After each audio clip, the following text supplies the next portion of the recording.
We are the Nerd Eternal Network.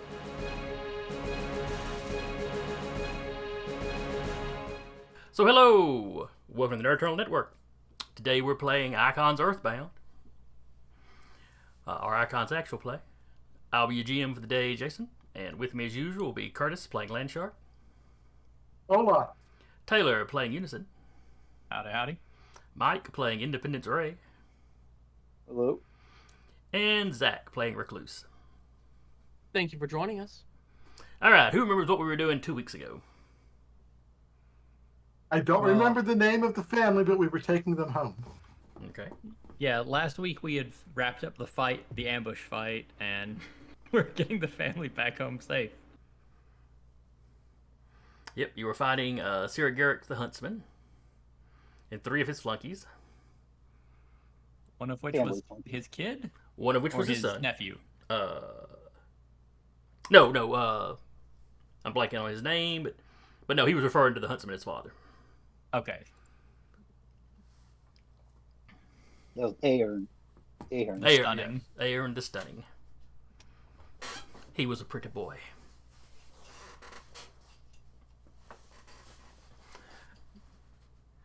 But, so yeah, you brawled with those. Recluse decided to commit cold-blooded murder.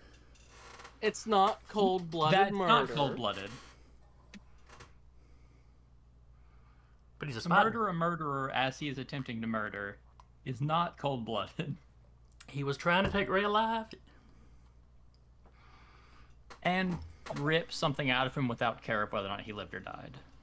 You've got to free the creature trapped inside. Right, but that specifically does not dictate that you're not killing the creature on the outside. Well, as far as he's concerned, the creature on the outside is a kidnapper, so... Is it really kidnapping if you kidnap a kidnapper? I'm just saying. It's naked pretense to toss someone into a blender so his boss can make a weird power-up smoothie. You don't know what a Nordu's reasoning is. It's also a the- power-up smoothie. Yeah. You've made a pretty good guess, I'll give you that. But... Also, the Spiored ran into me. If anything, I'm the captain. Maybe. I don't know, you're the one calling the shots most of the time. Oh, that's okay. Well, okay. Yeah, but usually kidnappers have the person they've kidnapped drive. This is a very good point. Yeah, but most of the time the kidnapper's victim didn't get kidnapped by driving their car into the kidnapper. Or so they say. Wait, who said his argue for? I've lost Yes, track. I believe Jason has lost the plot on the who we're calling the kidnapper. Well, no, Independence Ray is the one that flew his plane into the alien, so... No, the Other kidnapped way victims around. don't do that. If the kidnapped victims no. are driving, they don't drive into the kidnapper.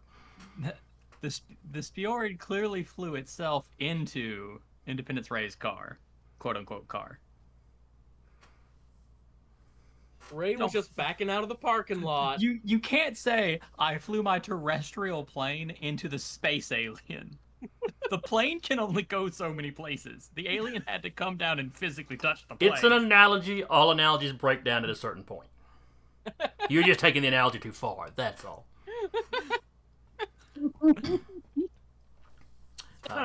But anyway, Recluse broke the Huntsman's neck. Unison... Unison snapped the stunning out of whatever it was Omniglot had done to him. Explained the situation. They all sort of rushed the Huntsman back home, where he was saved. His species die. They die hard. So as long as he hadn't suffered brain death yet. And Unison basically negotiated some sort of terms of engagement with the Nordu. Mm-hmm. Only afterwards did I remind him that he had a healing power, but. No, you did remind me during the moment of me going, oh yeah, I should just go ahead and heal. Oh, did I do that on Sarah camera? Garrick. Yeah, it got his neck back in enough of a place. That's right. Which I just found funny because you had commented on Landshark not using his tunneling. Well, to be fair, Unison was conflicted about whether or not to even do anything. Because Unison was contemplating killing the rest of them. And it was a decision that was like coming down in his head of like, do I just pull the trigger now? And then you go, you know, you have a healing ability. And I went, all right, Jiminy Cricket told me what to do. We may wish they had all died before the season's over. Man, you can tell these guys are the government team. Acceptable We're- losses. Let's go. We just came out of an intergalactic war. Murder is on the brain. Because it was on the hand for several months before this. But anyway, yes, you did get the family because while the huntsman and his people had taken the family captive, they were just bait. They had no interest in them, so they didn't pay them any attention while they were fleeing the battlefield. But you got them on your ship. Glexa was the one you talked to the most. That was the mother. Zero Ladauer was the dad, though he mostly just goes by Zero. And then the kids all had names, but I don't think I ever gave you the kids' names. I have them written down if it comes up, though. And getting them home takes you about a week, I think I said, out of y'all's way. A week, maybe 2. Because you're moving in the same general direction, you're just sort of veering to one side to drop them off, and then you cut back to get home.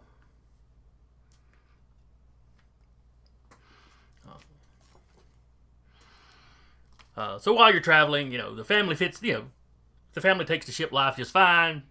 They're used to ship travel.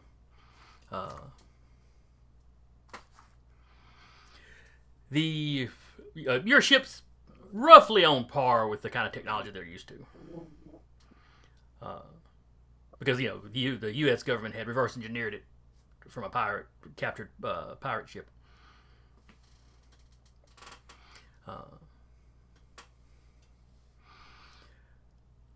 So the parents help out the crew with basic repairs and kind of suggesting ways to make things a little more efficient. The children mostly occupy themselves. They get into some places they're not supposed to be, but not like the engine room or weapons lockers or anything like that. It's like they have some kind of hide or seek game. Just instead of one kid being it and everybody else hiding, in their version, one kid hides and everybody else is searching for him. So sometimes you might find one hiding in your personal closets in your rooms or something, or under your beds.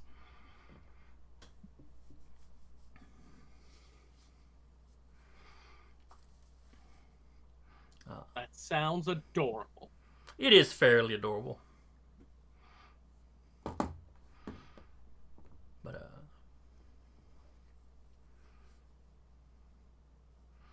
let's see.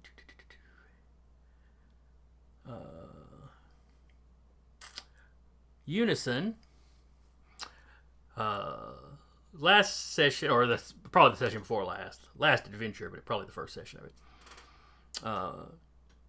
You had found out that the Primus was still alive. Your duplicate back on Earth had discovered the Primus was still alive. Yep. And I believe you talked to me that Unison was basically going to investigate that and find out who was involved.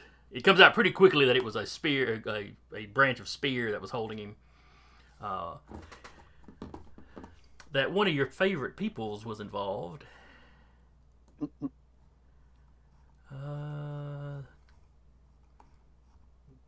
Agent Davies.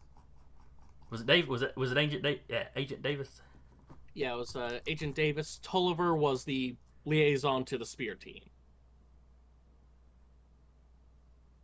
Okay. I remember because Recluse hates both of them a lot. They are not kind gentlemen. Oh, come on. They're fine. One of them is a mind reader as well, which I don't much care for. I thought both of them were. Both of them had some kind of psychic abilities, yes. Yeah, I only remember the one that tried to read mine. And not much caring for it.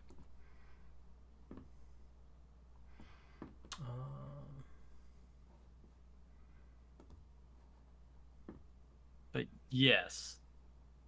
Knowing that that's happening under the Spear name without my knowledge of it is bothering me. So you It could bother all of us. yeah. So you are investigating. Your duplicate back home is doing some investigation. Trying to figure out was this the two agents kind of acting on their own, or did they have somebody higher up the chain, kind of pushing them in this direction or directing them to do this? Which, with the kind of money involved in that kind of stuff, I assume they found somebody higher up to fudge some numbers. Well, you probably will eventually. We'll come back to it at the later in the session, and then at the very, very end. But let's not get ahead of ourselves. So you travel on. Once you're a few days away from the Gakrad system, which is where they're from.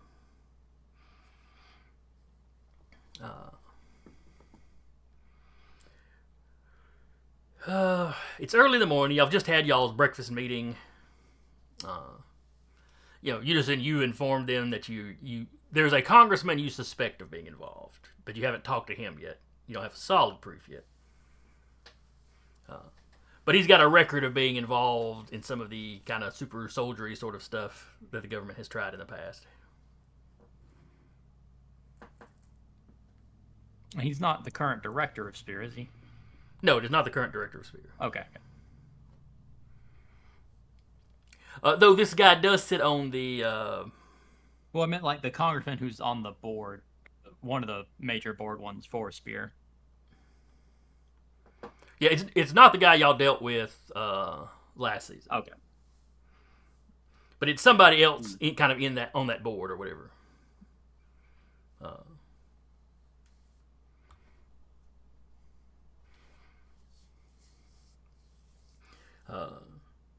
But yeah, sometime after the breakfast meeting,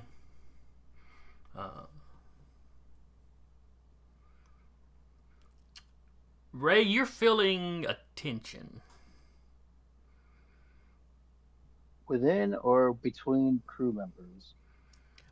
More like, well, you're just feeling tense, like the hair on the back of your neck is standing up, kind of thing. Okay. Uh, He may have been a little grumpier than usual during the meeting then. And and when you realize your hair is standing up like that, you think about it and you're like, yeah, I've been a little off all morning.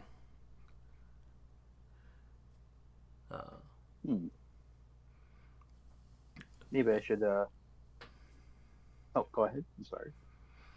I was going to say shortly, you kind of notice that and you're thinking about it. An alarm rings through the system or through the ship.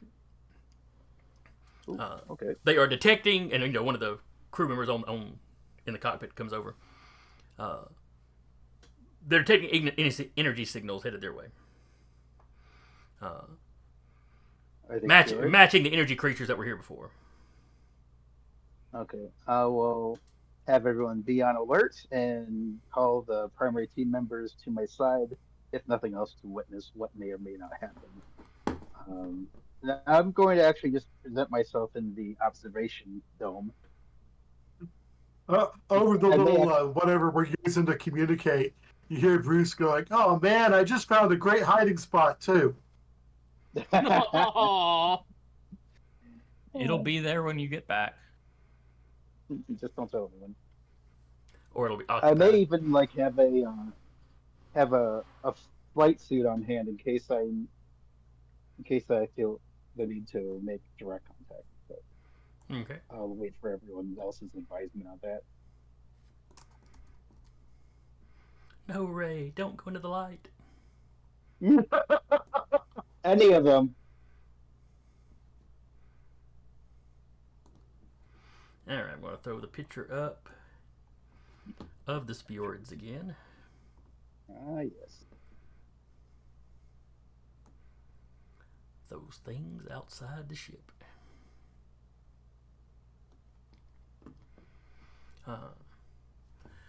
There are 5 of them approaching this time.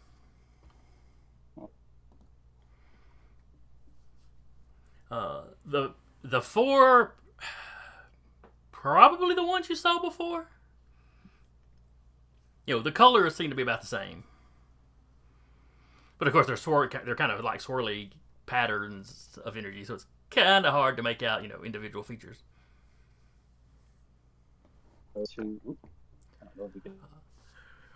But the four of them are sort of flanking a slightly larger one.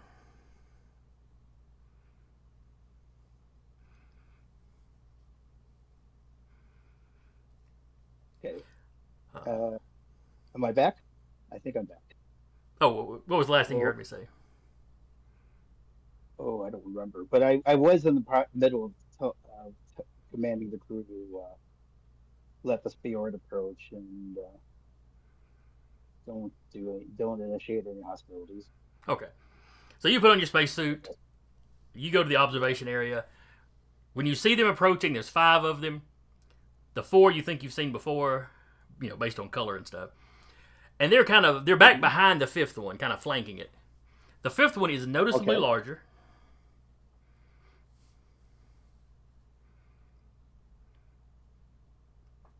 So where the first 2 or the first 4 were, I think the core of them were kind of basketball size, and you had kind of the wafering energy kind of coming off of them, making them larger. Mm-hmm. This one's probably the size of your upper torso. Okay. Is it color different too?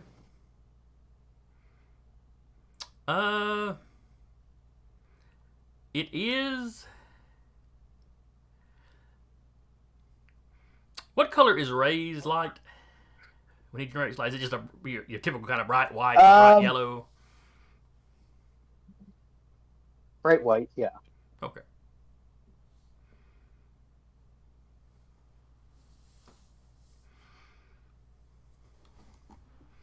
All right, so it is not that color.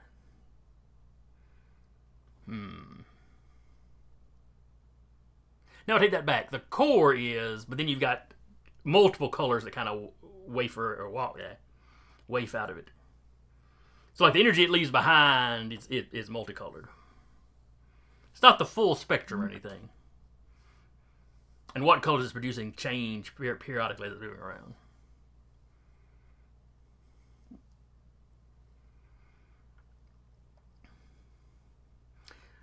As they approach, I will wave, which hopefully they'll recognize as a sign of greeting.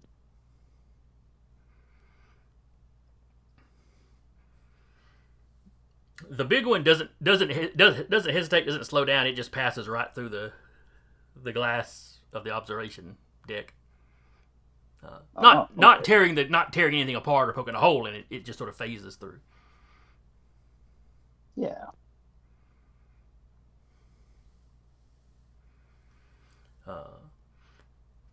The smaller 4 stop right outside the glass.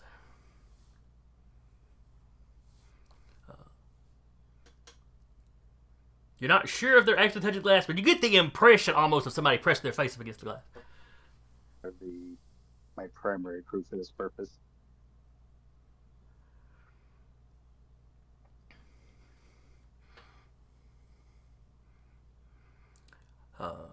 And unless you do something, the big one basically comes up until that core is actually touching your chest.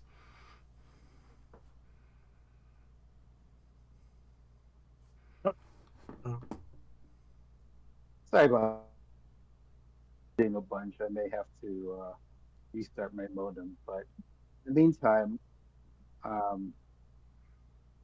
just wanted to confirm that Nicolette was here because I would have considered her primary crew for this purpose. Oh yeah, she wouldn't miss this. Sure. So the main sphere has passed through into the dome, and it approaches you. And if you don't step back or do something, it comes up until the very front end of it is kind of touching you on the chest. Okay. What do I feel when I contact this halo?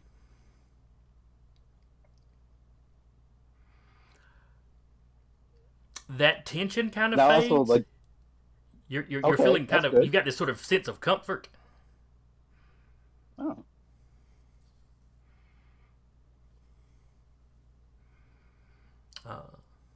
I will gesture to my teammates to basically, just pull back, let this happen. And you can see Omniglot. It's like her head's on a swivel. She's watching the one on you. She turns around and she's like observing, focusing one at a time on all four of the others and back and forth. Hmm. I think the little ones are nervous, but I don't know what for. I'm starting to recognize, but she does the little finger quotes, body language. And Ray, you get this sensation almost like white noise. Almost like a crowd of people talking, but like through a thick wall or from way off where you just barely can tell it's something. Okay. So I'm guessing the 5 are consulting. I'm going to get close enough where I can touch it, but I'm not going to interfere. So you're close enough that you could reach out. Yeah. You could reach out and touch it.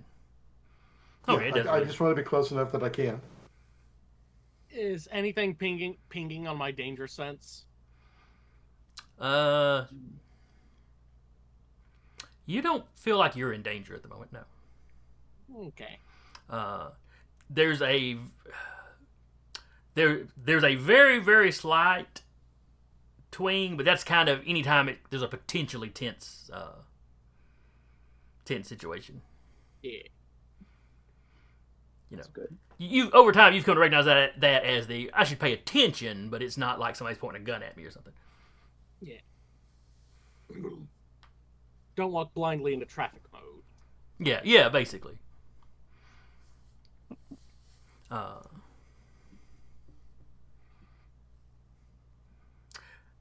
Then quite suddenly it backs up about 3 inches.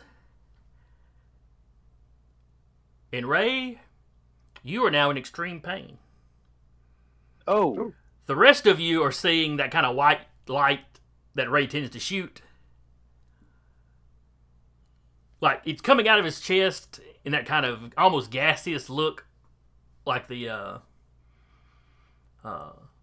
Spiored leave behind them when they move. Not like a solid beam like Ray usually shoots, or just the kind of glow he'll have when he's using his powers.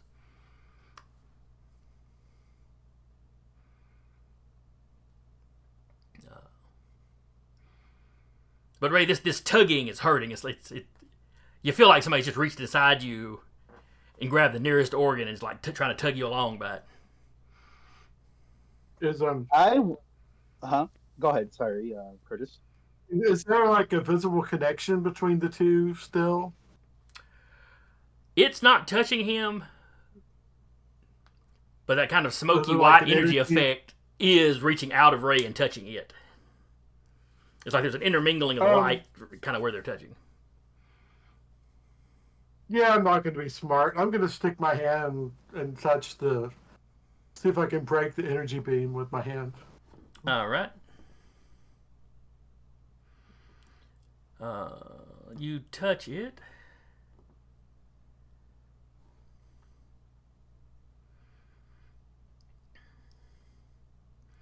Just so you know, I do intend to command everyone to let this proceed, but I am curious to see what happens to Bruce. All right, Bruce, you take 8 points of damage. Evis. And give me a strength roll. Does it get past my Shark 9 invulnerability? No, that would subtract from it like normal. Okay. This is Just making basically sure. like what if Ray had just shot you, basically. Gotcha. Just no attack roll because you reached out and intentionally touched it.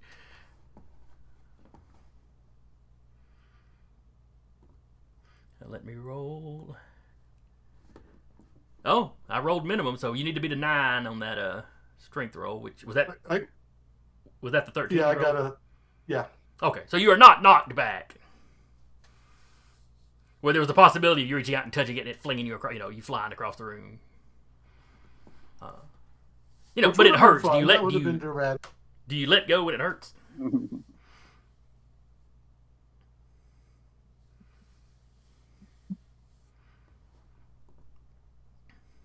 Ray, you see this happen, Ray. You saw Landshark get really close to me, looking all of a sudden he reaches out and tries to grab it. Mm-hmm. And there's like an At arc of that it. There's like point- an arc of the energy, but you can see it kind of hitting him. Okay.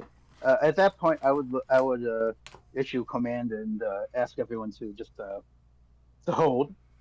And even as I grimace in pain, I'll say I think they're extracting the Spiored. Just let this proceed.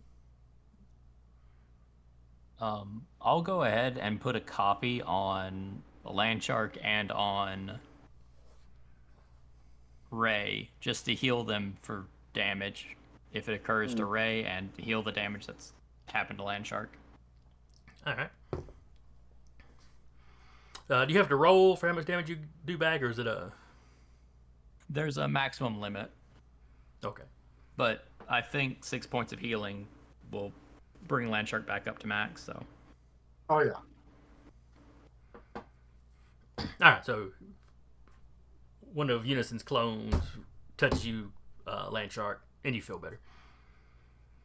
Muchas gracias. You've worked with him before. You know what that feeling is.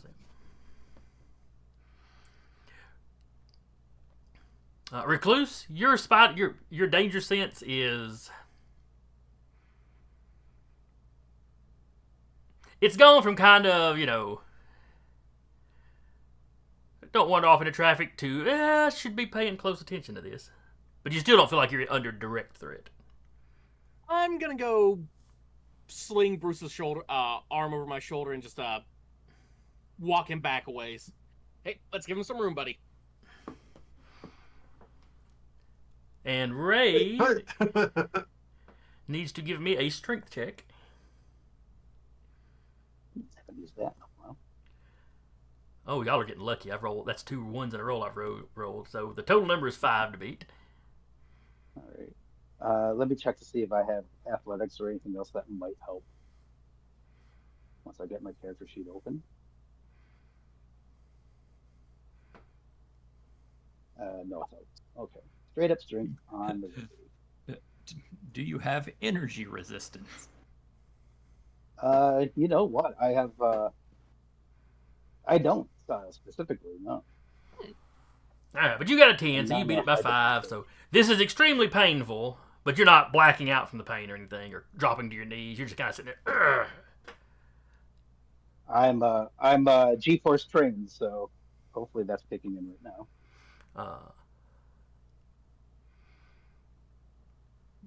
Unison, give me an awareness roll since you've got multiple eyes in the room. Well, multiple sets of eyes. Technically, so 14.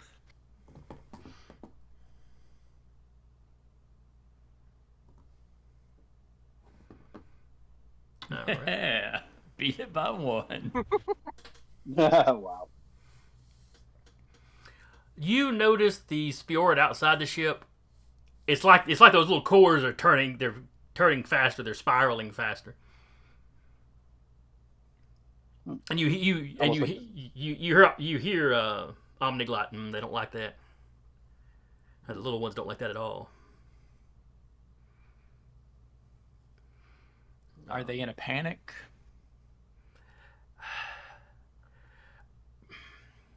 I wouldn't quite call it a panic yet. It's really hard to. It's a little hard to It's pick more up of just on.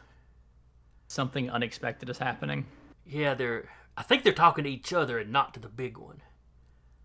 But I think they're talking about the big one.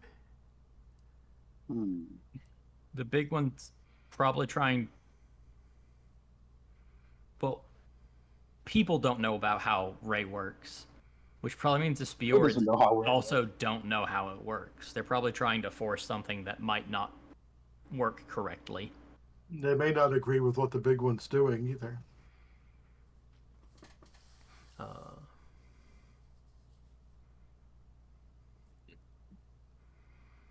Recluse is going to attach several web lines to like the door frame for the entryway of the observation deck, and just hand everybody that's not Ray a web strand and just say, hey, hold on to this tight. Because he is now very concerned that that dome is going to be gone in a few minutes. Oh, the dome's perfectly sturdy. It's transparent aluminum.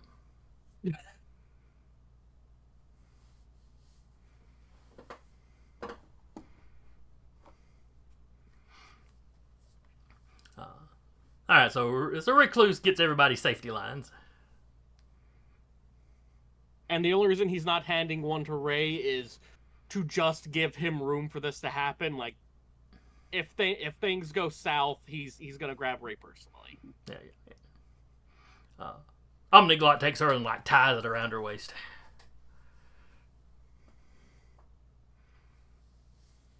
And like Ray, she's got on like the full spacesuit. You know, with the visor currently up, so it's not obscuring her view or anything. But,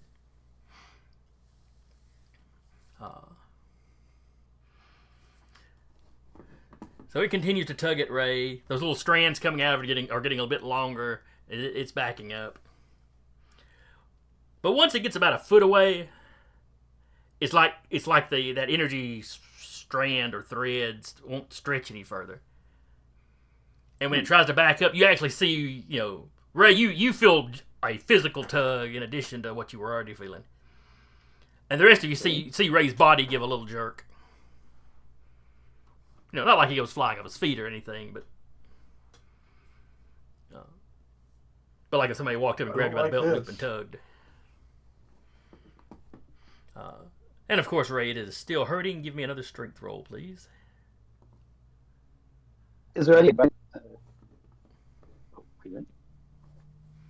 9 is the number to beat. Oh, what am I? Another strength roll it's tugging more. You're starting to physically feel tugged now. Okay. Nope. It wins. All right. So you needed to beat a 9, and you got a 5. So it got a major. Excuse me. Well, this was you basically resisting, so that's a major failure.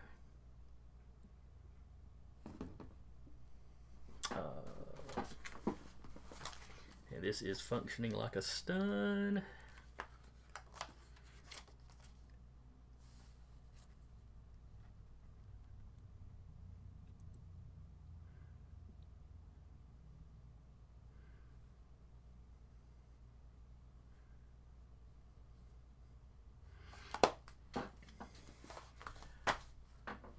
So yeah, the pain is bad enough this time, Ray, that everything goes black, and you lose consciousness. The rest of you see Ray's eyes kind of roll back in his head,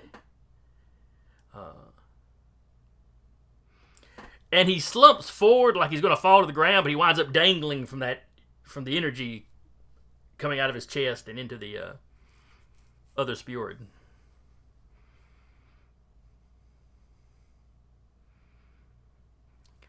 And then it's like the Spiored is still kind of trying to pull him up, so his body's just sort of flopping there a foot above the ground.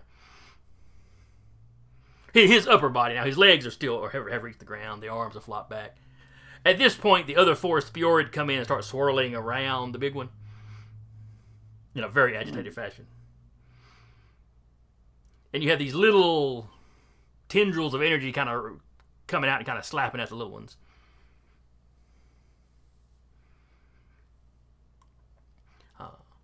When one of them makes contact, there's a multicolored spark of both the bigger Spiored's color and the smaller one's color, and that smaller one kind of zips away to the opposite end of the room. Ooh. You hear Omniglot, "Ooh, that must have stung." She goes, "I'm picking up a little bit more. I think they're trying to get it to stop. I don't think the big one is trying to hurt him.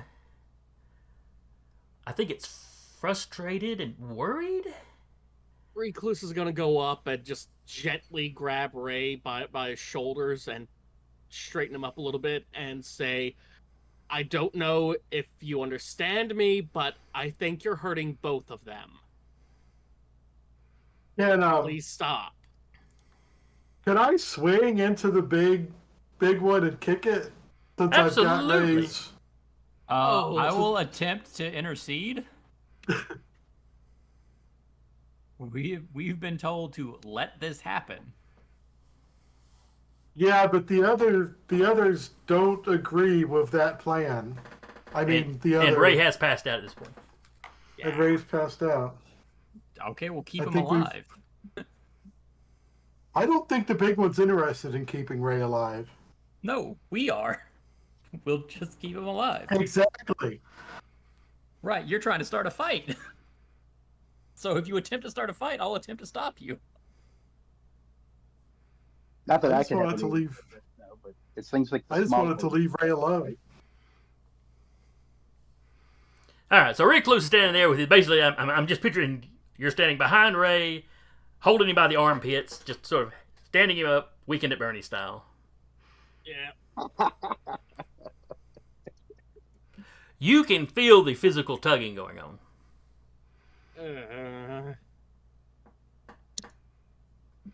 Ray's breathing is getting a little irregular. Like not the sort of plain he's asleep unconscious sort of steady breathing. It's a little raggedy. Is he harmed in a way that healing would help him? You don't know.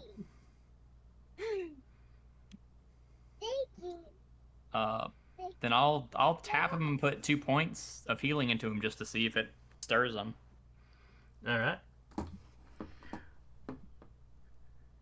All right, Ray, you wake up, but give me another strength roll.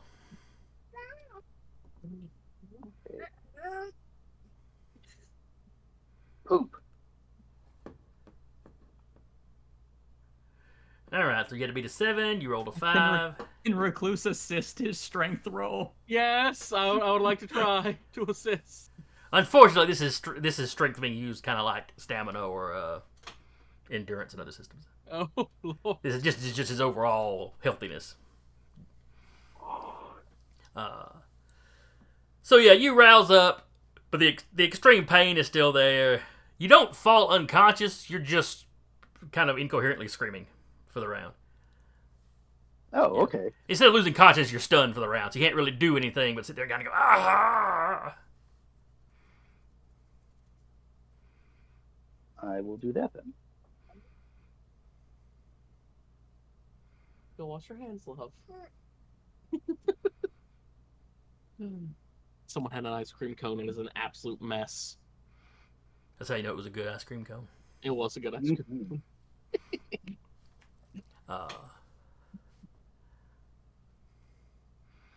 Alright, so Recluse is still holding Ray. Unison is trying to talk Landshark down. Landshark, do you let Unison talk you down? Or do you ever so gently grab him by the top of the head and scoot him out of the way and continue forward? Or, whatever. I mean, I hate to add tension to the group, but Landshark is not a soldier. He is a scrapper. I'm going to do it because Ray needs intervention. Mm-hmm.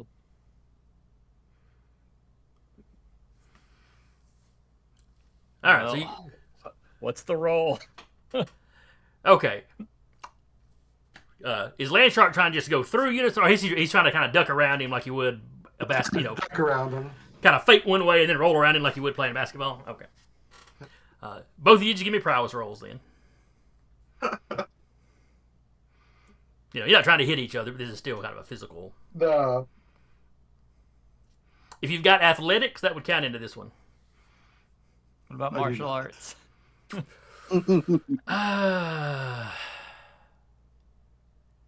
Yeah, because martial arts is still about keeping your opponent, I do have 1 point of martial arts that would add. We tie at 10 then. Clash of the Titans.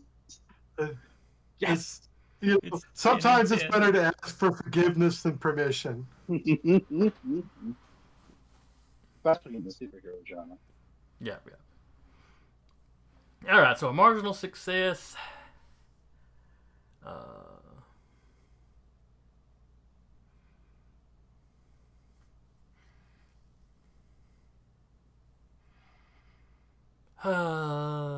Yeah, we're going. In this case, I'm going to say you get a lot. You get up on the thing, but you don't manage to get around Unison exactly. It's like you advance, but he manages to keep himself kind of in front of you. Plus, I've got one arm. I've wrapped Recluse's web around one wrist anyway. Yeah. I'm sure he gave you enough slack that you can move around the room. But Right. so yeah, That so was the this idea round that I you wanted can't. to You swing. get up to it, but you can't really get a lick on it this round. Yeah. And those other Spiored are still swirling around it. The one in the corner that took a lick from the big one is kind of pulsating.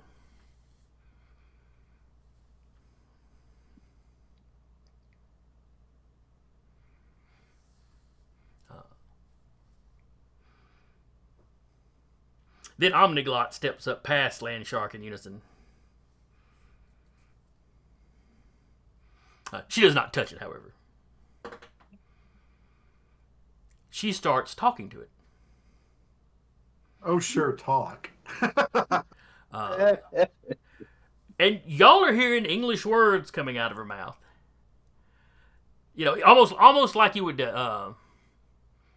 talk to somebody that was highly emotional. Very calm, trying to talk them down. She's saying some of the same stuff Recluse was. Hey, I think you're hurting both of them.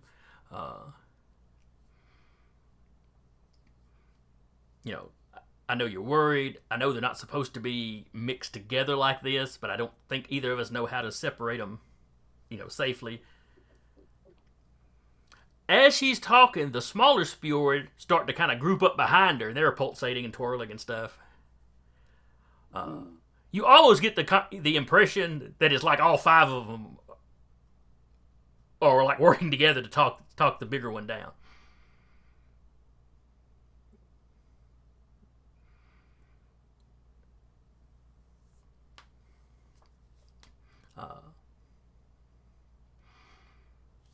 And somebody give me a roll for Omniglot, please.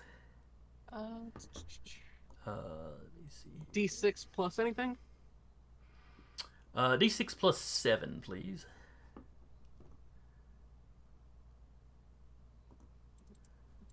Ooh, minimum roll. Oh, well, barely edged it out. All right, but that is a success.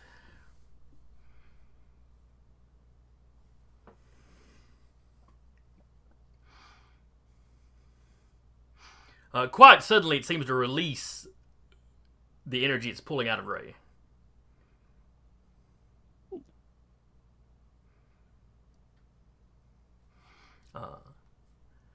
That little tendril of energy, it's almost like it reaches out for the big one again before it starts retracting into back into Ray's torso. Ray, the worst of the pain has stopped. I'd almost say it's like you're no longer you've been stabbed, but you're no longer being stabbed, if that makes any sense. It still hurts. You've been hurt, but you're no longer being hurt. Yeah, I've got the dull afterache. Yeah, and that pain just lessens.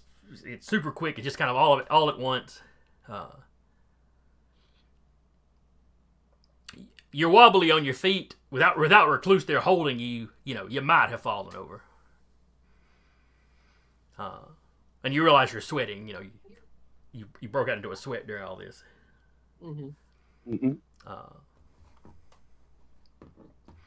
The big one starts, that core starts spinning around, and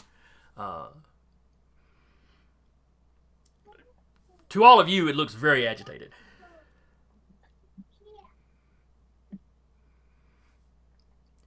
And then tendrils kind of snap out and strike each of the smaller Spiored. And it tries to hit Omniglot. Well, Uh-oh. Yeah, So, it's somebody give me a D6 plus 6 roll for Omniglot, please. Oh. All right, so 7, 8, 9. That's a major. Well, Omniglot shall be missed. So she takes a hit.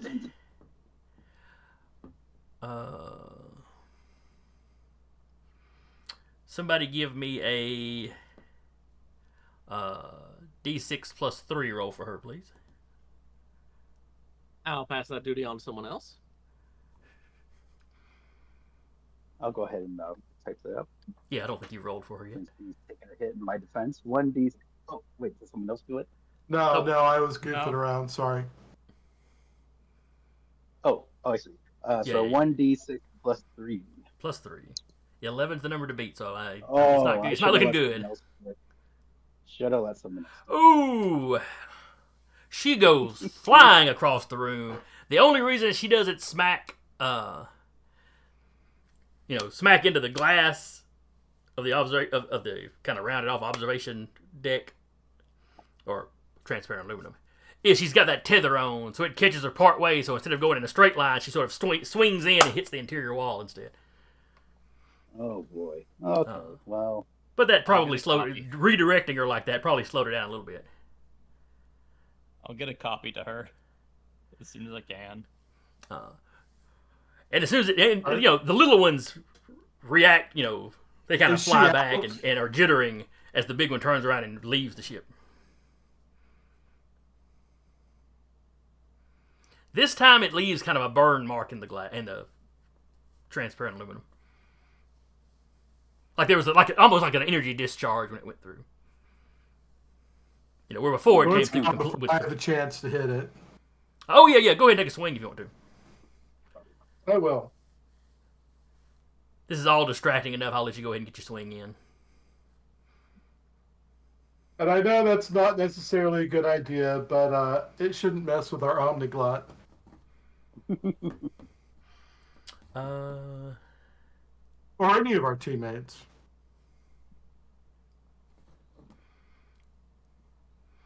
All right, so you just it's moving away when you take the swing, so you do just manage to brush against kind of that core part of it, and kind of the backlash or whatever from that. You feel it try to it's that energy discharge again, so it hurts, but you're not taking the full force of it this time. So I'm pretty sure your invulnerability takes it. Okay. And you have no idea if it even felt it or not. It might have. It was already agitated and leaving, but...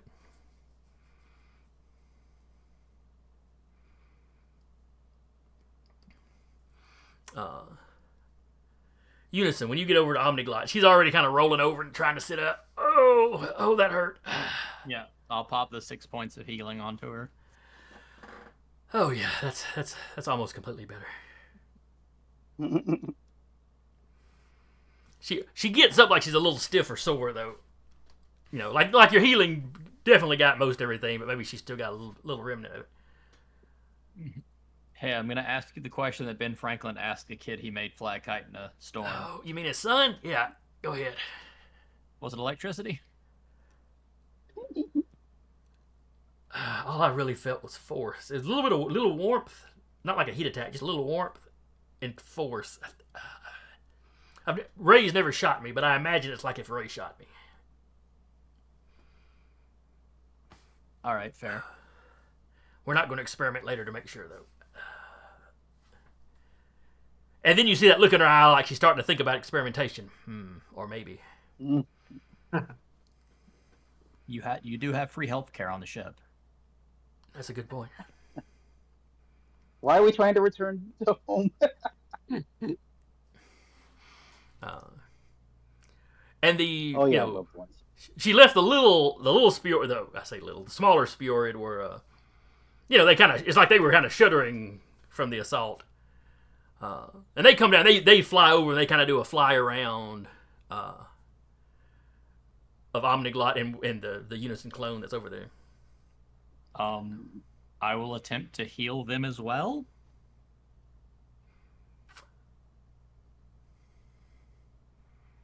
Yeah, that would work actually. Well, they weren't paying any attention to you. They were just, it's like they were really only focused on Omniglide, and Omniglide starts talking. Oh yeah, I'm fine. Yeah. Your mama slaps hard. And then when you heal them, they all kind of stop, and you can almost feel that their focus turned to you, and they kind of twirl around you with some of those little strands of energy, kind of brushing you. Though these are not hurting. Ooh. Heals passed around, 6 points to each of them.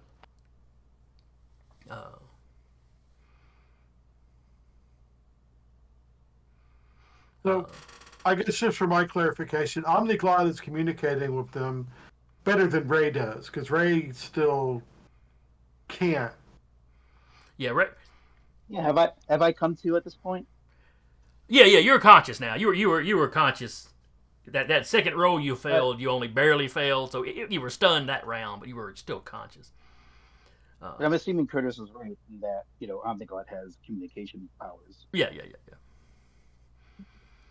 At some point, I would like to ask Omniglide to thank the orbs for interceding, and that I imagine coming up against your mama couldn't have been easy. Omniglide passes that along.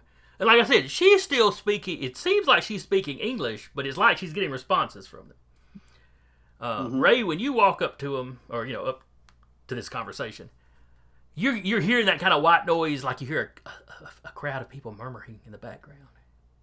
Right. It's like you can tell there's some kind of conversation going on, but you can't make out like individual words or individual concepts. Okay. Omniglide, is there any kind of equipment we could bring on that might help ease communication with these Spiored, or is this something you just have to work out on your own? I think this is just something I'm going to have to practice. I don't understand how they communicate, but it's like I'm instinctively figuring out how to talk to them. I just don't understand how I'm doing it. Does that make any kind of sense? No, of course. I suppose I get that. Could you please let them know that they're welcome to stay as long as they want, and that we mean them no harm? Okay, I've let them know they're And going to hang around a little while to let her come. Well, I don't know. Hers not right. It's not like they've got male and female. It's more. But you did say you did charge address, polarities. it as mom. Oh, I see. It's more like positive negatives, or up, or maybe it's like up down quarks. Would the prime be like their nucleus then?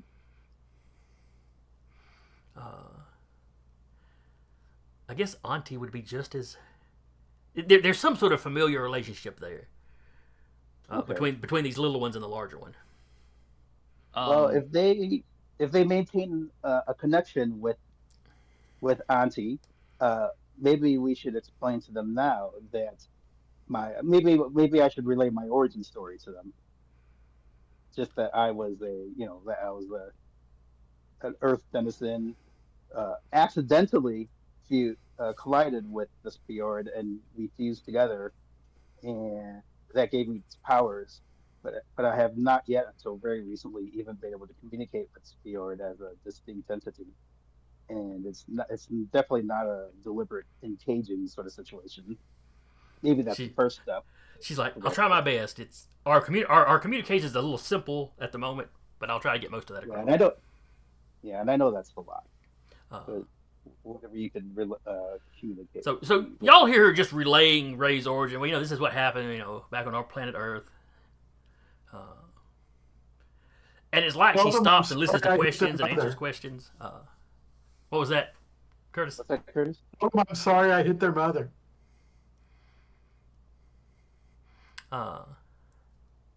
She relays that, and they're, yeah, they I think they're okay with it. I mean, it was a tense situation. They're not angry about it, I guess I should say. Okay, well, that's good.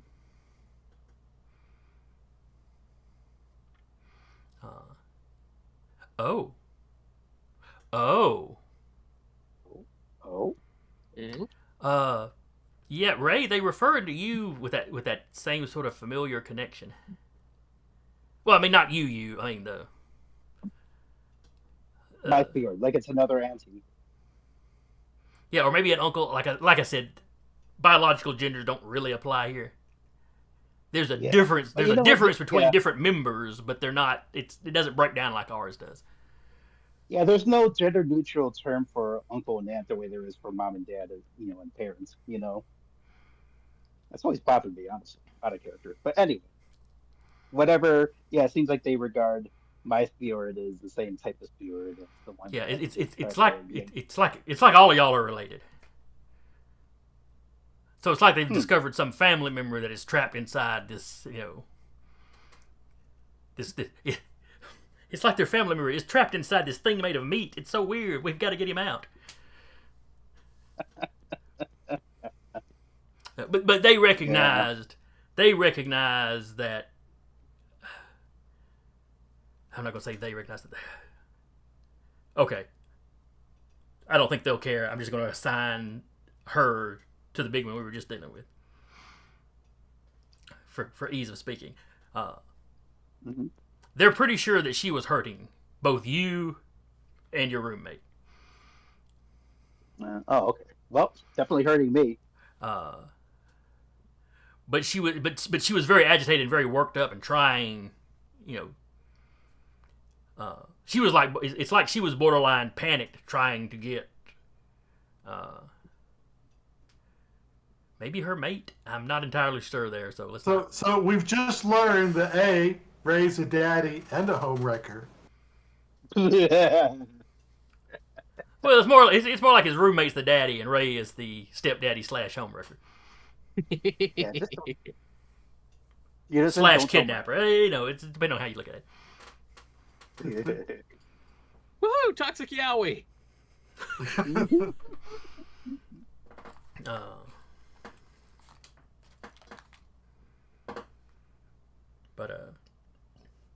and Omniglot relays a few questions they have, like you talked about the hurt, and they discuss that with you. It's like they take that for confirmation. Yeah, if it was hurting him, it was probably hurting, our relative. Finally, the conversation winds down a little bit, and Omniglot starts, kind of giving goodbyes. If y'all have any other questions y'all want to throw out, now's the time. I think I said everything I want to say at this point. Anyone else? Would they like to accompany us back to Earth? so we could collide you with more primordials. It's more, just so, hey, maybe we can get this straightened out on Earth, or maybe this is just sort of a time thing. Maybe your roommate is injured and in recovery right now. And once they're recovered, they'll be able to safely separate from you. Or maybe you're actually the one who's injured, and once you're healed up in whatever form that takes, again, you'll be able to separate. I'm just picturing y'all laying a trap. All right, we're going to call them into this meeting, and we're going to have random humans tied to the end of sticks that we're going to swat them with when they come in. Okay, we have another superpowered person. And, maybe All right.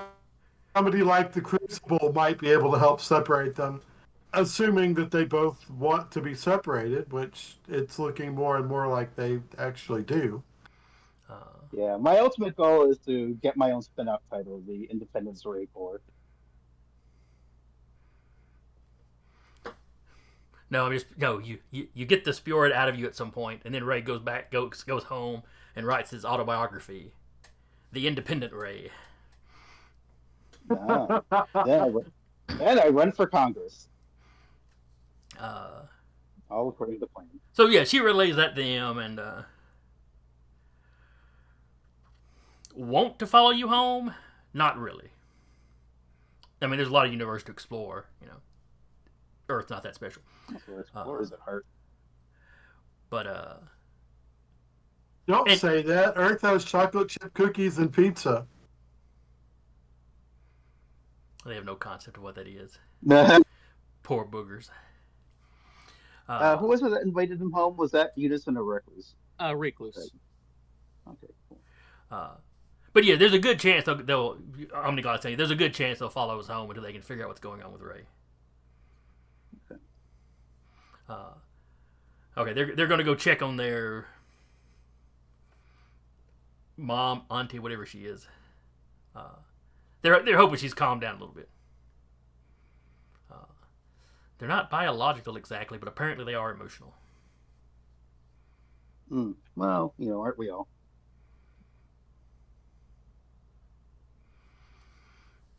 And then they depart. They phase through the windows without leaving any marks behind.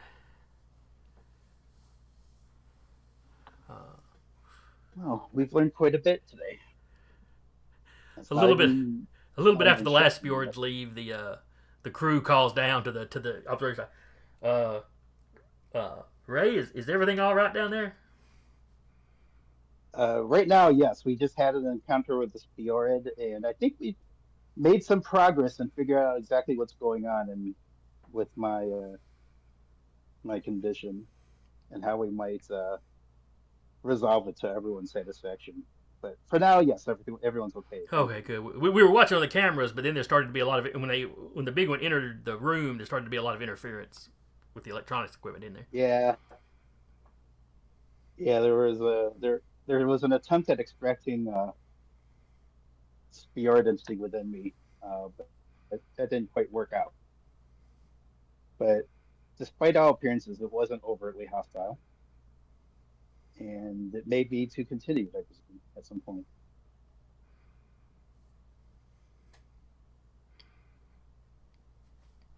And I've got a lot of thinking to do about the very real prospect of losing my powers if this actually works out to if this separation works out somehow. Omniglots, not long time. First things first, though, we need to get you to the medical bay. Just to see if whatever they did was doing actual internal damage, if there's any remaining damage. Sure. Unison, she catches your eye. Don't heal him anymore until after we've checked him out. All right. But one of you come along in case anything, in case he needs it. No, I guess it makes sense. That'll be like interfering in the crime scene, I suppose. She's like, don't worry. If you pass out, walk into the thing or something. Your health comes first. But sure. She has the little comm thing, on the wall by the door. Basically calling, making sure there's making sure the doctor is, at his post.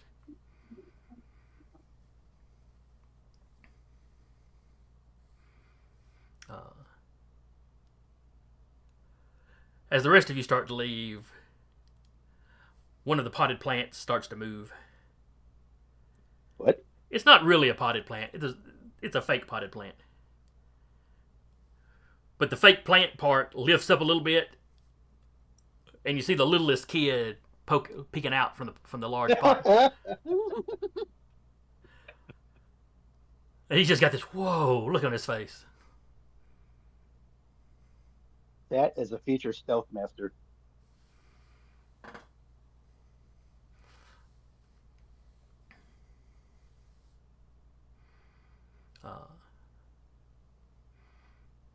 But when he sees land sharks with y'all, he's kind of like shh and ducks back down.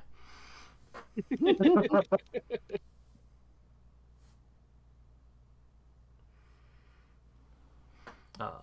you, love.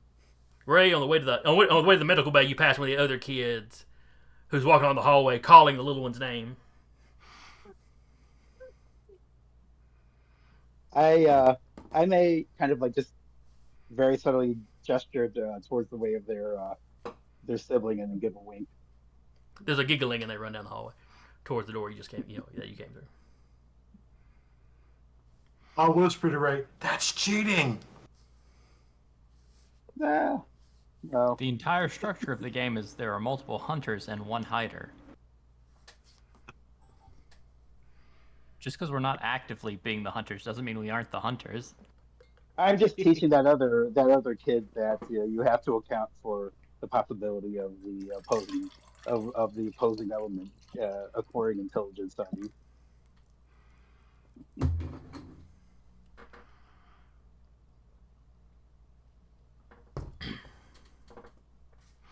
But they get you to the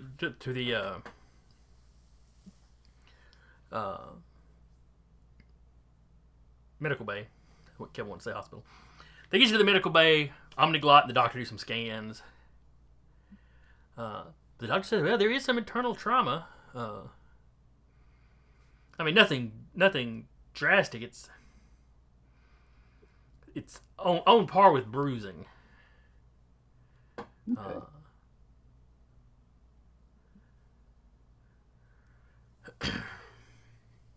But they're trying to pull the energy. I wonder if the energy is infused in your individual cells. So trying to pull the energy out was literally like pulling on the cells of your internal organs. And yeah, Has the same sort of effect on the muscles separation. too. I'm assuming that any prior examination the military's given me has not revealed any answers regarding that. Not really. The energy in you is almost impossible to detect when you're not using it. Okay. You know, they had a few super science guys come in that had some stuff that could detect it, even when you were kind of at rest. But any kind of mundane, even super sensitive mundane equipment had a really hard time. Where when you're using it, it's not just your outside that's glowing. As far as they can tell, your insides are glowing too. You know, if you had a camera in there. Okay. So maybe there's something to that theory. But you know, when they finish up their examination, they have Unison go ahead and heal you the rest of the way up. Thank And you. while I'm also there, I'll go ahead and take a quick step over to our other guest who's in the med bay Okay. and just pop 2 points into her. Just out of rote. I do this every now and then just to see if it works. You don't notice any change. And as far as the Yeah. doctors can tell, she's physically healthy. Oh, that's. Uh, And again, this is the Hawk Patrol officer. correct. This Ooh, is Star with 2 R's. Yeah, who was knocked out when we were set adrift. Yep. Knocked out, but she prevented you all from exploding, so you know. Yeah.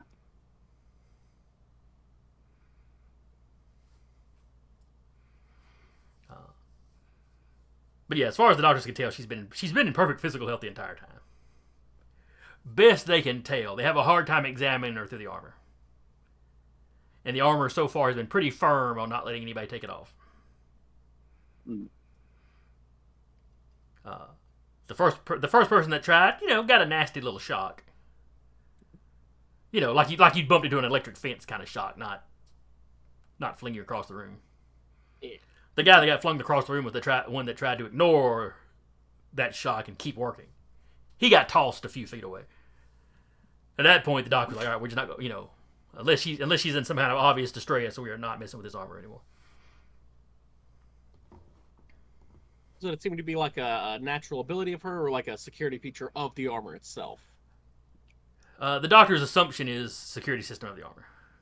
Okay.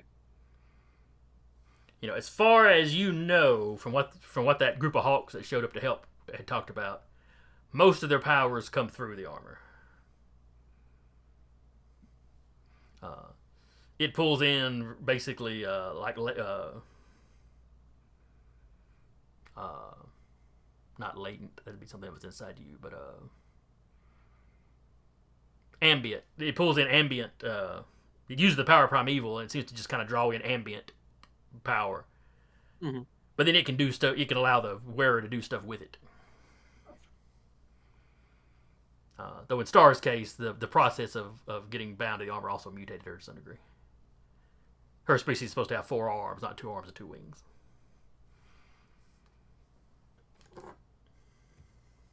But her species is also descended from their world's equivalent of birds, so it's kind of like, I don't know.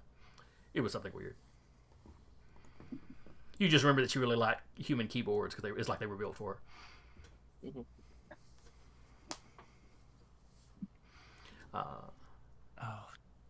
I bet bringing the Primus near her will actually be helpful.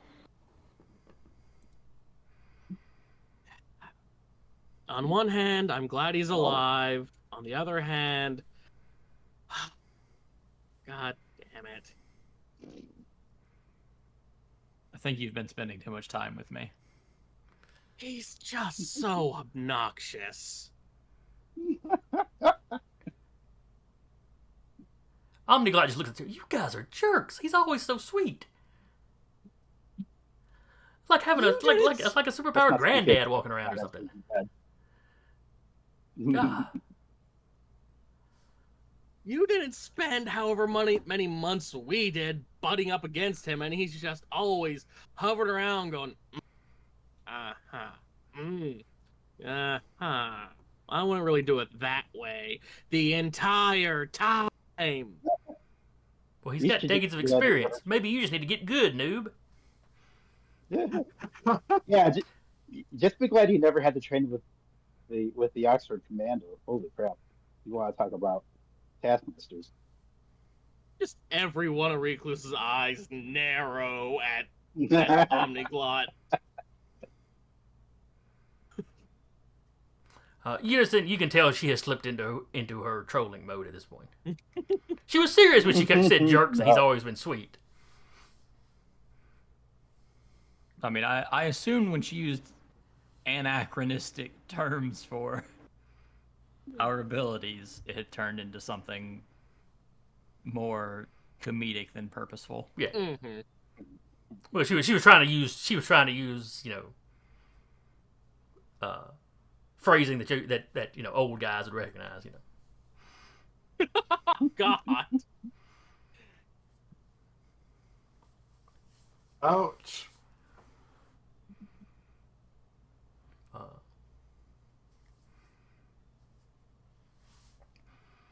Let's see. But yeah, they once Unison slaps some healing on you, they do another couple of scans array, and they declare you ship check.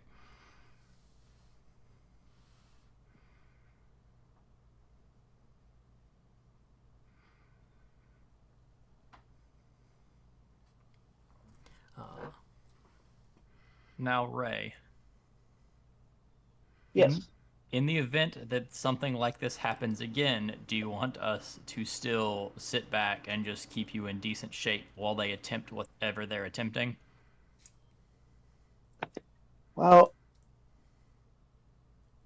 I think yes. I've been thinking about this for a while now. That being the very real prospect that, for the best interest of this sentient being inside of me, I may need to part with it, and thereby lose my superpowers.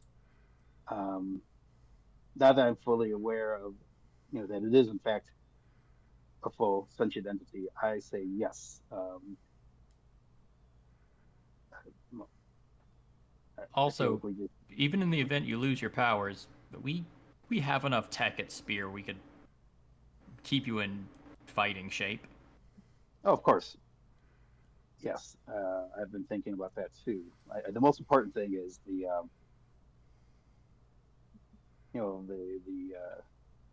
self-regard and freedom of my guest. So yes, as long as it seems like the harm that this auntie was doing was out of concern and frustration, and not out of malice, unlike Lord and Nordu.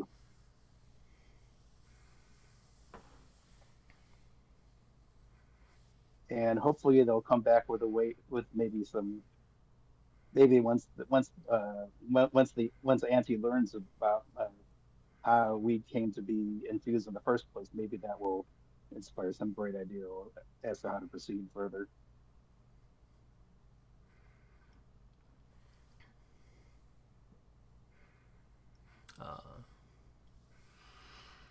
So over the next few days, all the Spiored continue to follow the ship. It's like they're staying some distance back, but it's like they're keeping you in sight, so to speak. Okay. And every now and then, over the next few days until you get to the where you're going, every now and then one of the smaller ones will shoot off. Will leave and go somewhere, and then come back. You don't know if if they're just getting bored and taking walkabouts, or if they're actually like going out, maybe consulting with somebody or researching, or you don't know what they're doing. They don't approach the ship again in this time. And as soon as you get to the star system, the big one continues to follow the ship. All four of the little ones streak into the solar system you're approaching, and start like exploring around.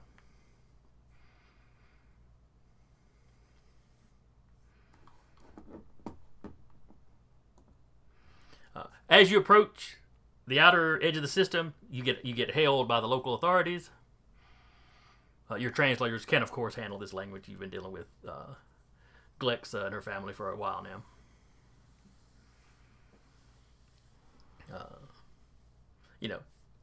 They identify themselves as the Gakrad security forces, essentially. And they're just asking you, they're not aggressive or anything. It's just, asking who you are, where you hail from. Basically kind of, what business brings you by. Everybody in the cockpit No reason not to be. just sort of looks at Ray like, you're the captain. Oh yeah, I feel no, I feel fine just being up front and saying You that feel we've, fine to what? Yeah. Oh, sorry. Yeah, I don't have any problem with telling them about our encounters with the Spiored. Well, actually, you know what? No, I Uh-oh. would ask for. I think I tell them because we would actually come down to the surface, know what's going on. But I would keep uh, keep our presence a secret because we do have forces of Lord and Order on the lookout for us. All right, so you basically tell them the whole kind of unblemished truth. That's right. Yeah. Okay. I mean, we just saved a couple of their citizens. Hopefully, Yeah, that yeah, will yeah, win yeah. us enough. That's the real reason you're swinging by here, and then you kind of lay it. Because they did pick up the Spiorid entering the system, which is not a source of alarm to them. It's more like you were cruising across, or it's like you were working the docks of a bay and suddenly you saw a bunch of dolphins or something that you don't usually see. Right. It's like, oh, that's neat. They don't usually come through here. Oh, and 4 of them all at once. Wow. They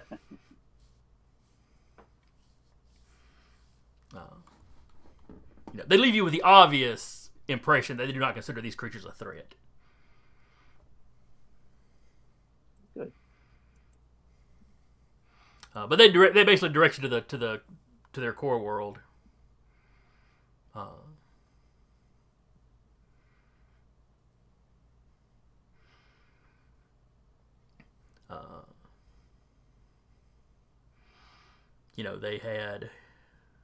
They had lost contact with the ship that the family ship. So there was some official concern. They invite you down to the surface of the planet, to stretch your legs, let your crew stretch their legs, that sort of thing.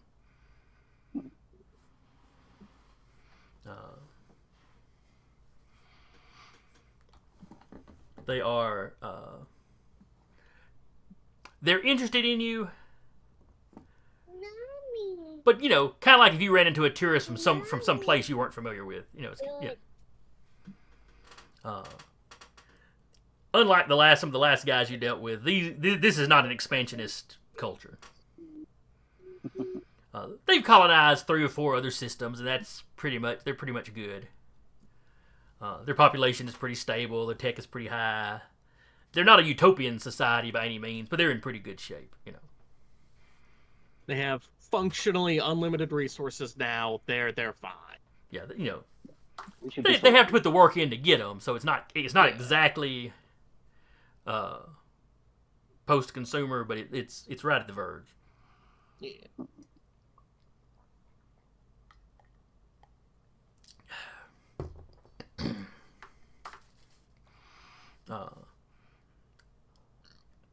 And the family would like to show you around, show off, take you to a few of the tourist spots on their home world. Oh. Just as a way of saying thank you. That sounds lovely. I just ask,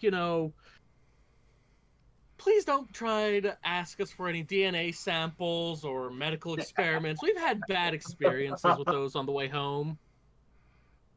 Y'all been traveling with these guys for weeks, so they've heard most of the story, so they know where you're coming from. The parents laugh, and one of the little kids holds up a toy that you have figured out is a toy from some sort of like doctor kit, and he gives you a very little kid threatening look. You're the one medical professional I trust from now on, Macho. I just pat him on the shoulder.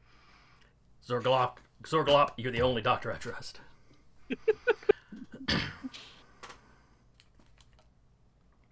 I mean, they know you want to get home. They're not suggesting that you stay here for weeks or anything. Yeah. Stretch your legs, get some fresh air, see something that isn't the interior of a spaceship for a little while. Right. And this place seems to be safe enough. You can let the crew kind of rotate out so everybody gets a day or two to run around. Yeah. Everybody's got little translation devices, so that language isn't a problem. This place doesn't have a huge tourism industry or anything, but off-worlders are not unheard of. You're a curiosity, but not like an object of fear or anything. Not even a recluse. Though you get a lot more questions about what species are you?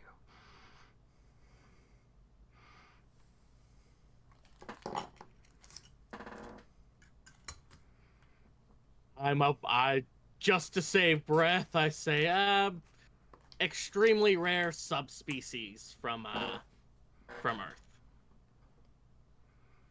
Ooh, a planet with multiple intelligent species. Of a sort. And you get the impression with them that, this is, in their prehistory, there were multiple versions of their species running around.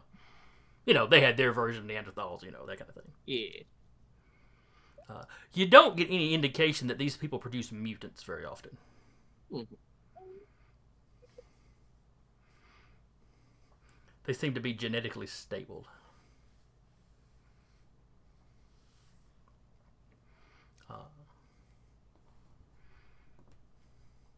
Did we lose?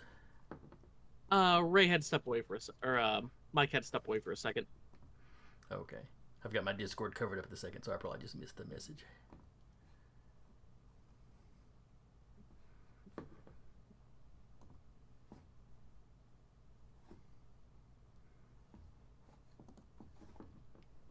Alright, so y'all get landed.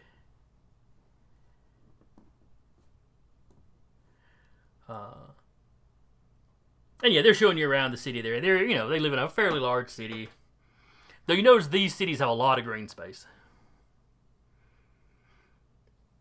They have a few very tall, tower type buildings, but usually with greenery growing on the top of them. Lots of terraces full of greenery, lots of little park spaces. It's like you don't usually go more than a few blocks before you've got, maybe at least a half-acre size bit of green.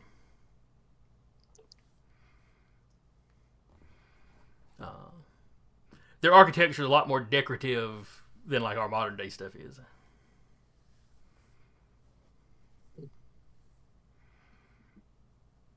But they take you to museums, show you their history and whatnot.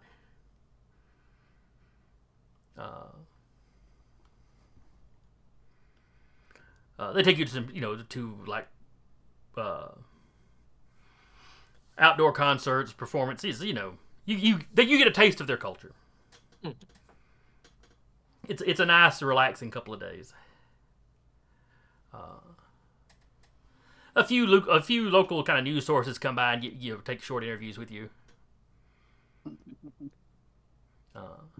Did they know about the war? They were vaguely aware of it. They were deep enough interior.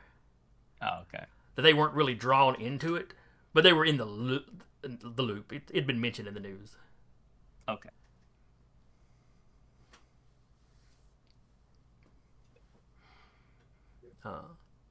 it'd be like medieval Europeans hearing that the Ottomans were fighting somebody on the other side of the Ottoman Empire.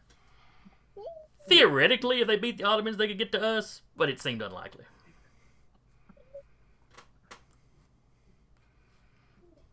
So it was in their news, but people tend to be more interested in the local sports teams going on than this war. Yeah. I asked if we could, take some recordings of, concerts, pop culture, maybe some. If there's some way we could pay for like a few copies of history books, things like that. You find plenty of people, news crews, education people in the education system. Plenty of people are willing to swap. Oh yeah, here's our history, provided you share yours. Or what I can. Yeah. So they give you the military history of some empire you've never heard of. You give them the rise and fall of the Roman Empire, sort of thing. We give them Sufjan Stevens, and they hand us somebody else musically. All right, who handed them a copy of Kunk on Earth? No. Their future generations are going to, all right, who decided it was a good idea to give us Family Guy? We're not getting any of these references. It's going to be like Star Trek. The whole planet just is modeled in the future. Just the whole society models itself after Family Guy. Like an I like the idea of that being the Rosetta Stone of human pop culture, though. It's like, we have this, so like we can figure out all these other things using this, but... Or they watch it not getting any of the jokes because, none of the references are something they get because it's not their culture. They eat chicken due to a long-standing feud between a giant chicken and one Peter Griffin. Now we have this show from an earlier time period where there was another giant chicken that disguised itself as human. We're not sure how the two relate, though. And then there's one kind of at the same time where there's a Birdman lawyer. Weird. A little bit further back than that, there was one that was tied to some sort of sports team, but ran around interacting with people. I don't know. These people really like birds. Perhaps it's some sort of religious thing. Yes, the chicken is clearly Satan's. Most numerous bird on the planet. Because they're tasty. They're delicious and they poop breakfast.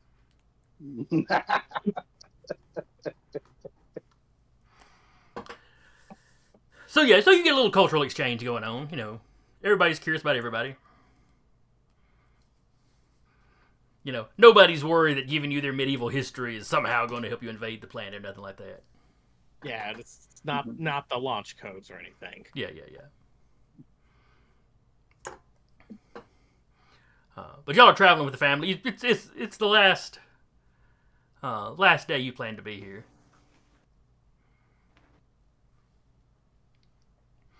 On Earth, we have sharks. Yeah, do they have sharks on this planet? They have large carnivorous, fish types. Yeah.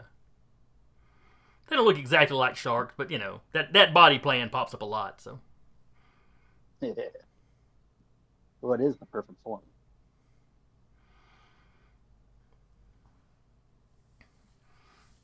Not if you're in the Indies Mountains.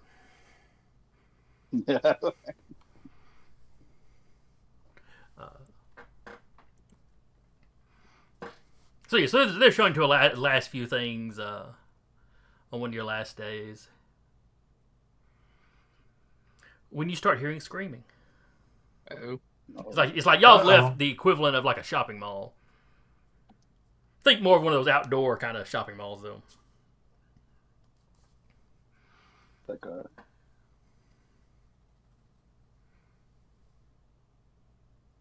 okay. I'll fly up to try to get an aerial view of what could be going on. Okay. Let's go check it out. Yep. There seems to be creatures coming up out of the ground. Oh, not this again. Just like our first issue. Well, except these things aren't leaving like holes in the ground. You get this sort of shimmering. At first, you almost think it's water, but as you do a little closer, you're pretty sure it's just energy, kind of a wave, And these things come crawling out of it. Imagine if that Cronenberg guy decided to redesign, dinosaurs or something.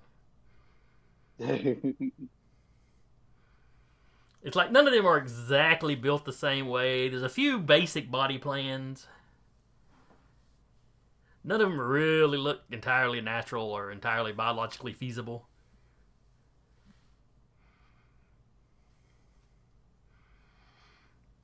And the people in the area are just freaking out.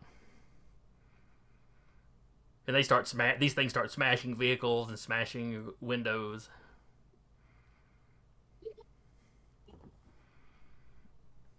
So we're gonna run in and solve this, right? Yeah. Yeah, let's I checked with the the family. usual. Are we good to do superhero stuff and just stop this from happening? That's true. They don't have any super. Just to the regular family to make sure that this is a weird, messed up thing that needs to stop. Yes, if you could help, please do. I mean, Oh, okay, cool. they have the equivalent of Good Samaritan law type thing. You know. Mm-hmm. If you go in just exploding stuff everywhere, okay, there's gonna be some questions afterwards, but any reasonable amount of force to help in an emergency like this should be fine. Do they know what these things these are? Like, creatures are are they just scattered, right? All right, what was that, Curtis? They're scattered, right? They're not all together. They're coming up relatively close together and then kind of moving around on their own. All right, what was it you were saying, Zach? Do they know what these things are? Are these a common predator, or is this just something new they haven't seen before? They have no idea what these are. They've never seen them before. They've heard stories of other attacks with these things, though, but they didn't really know if they should take it seriously or not. Well, I guess they know now. Yep. So yeah, y'all check with them about that. Y'all start to move in. They basically tell you we're going to head back home with the kids. Be sure to let us know that y'all are okay when this. We all wrap this up. You got it.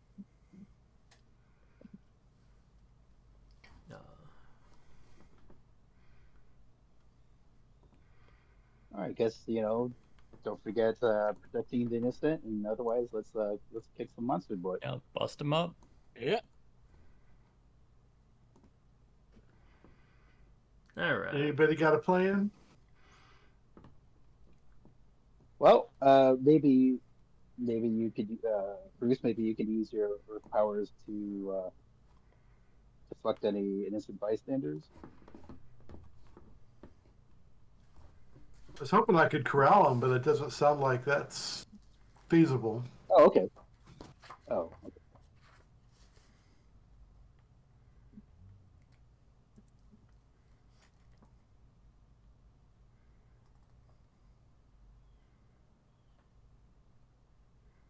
And it also doesn't sound like they're actually maybe. literally coming from the earth. It sounds like they're being teleported. Yeah, it definitely looks like That's they're right. portaling. Yeah. All right. Oh. Let's all roll initiative.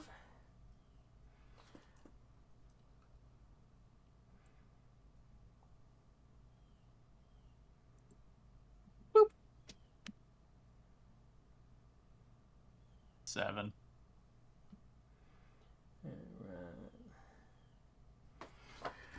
So you've got. I'm basically rolling one number for the flying ones. They don't look very aerodynamic, but they're managing to fly somehow. And then for the ground pounders, what was theirs? Yeah.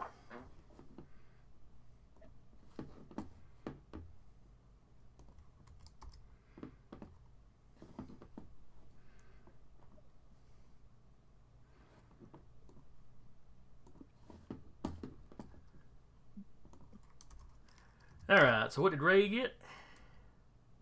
11. 11. Land Shark got a 5. A massive 5. Unison got a 7. Yep. Recluse An 8. got an 8. Oh, roll for Omniglot. And Omniglot got a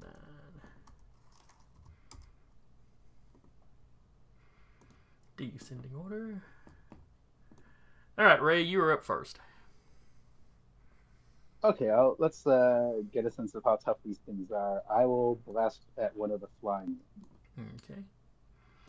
I'm just going to go ahead and enlarge their tokens so maybe you can see a little bit better what they look like.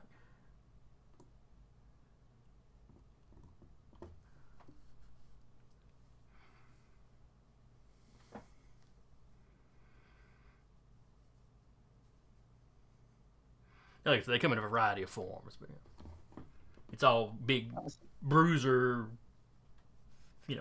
thick, strong-looking ground pounders are those little flying ones. All right, so you're shooting at a flying one. It's agility 3, but it's talented at flying, so 4. Ooh, a minimum roll, so you nail him for a massive success. 8 damage. 8 points of damage. The first one goes down. Nice.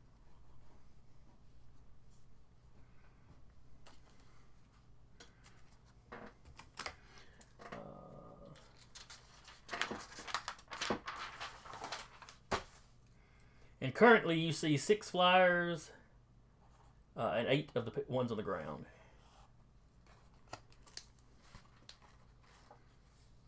All right, next up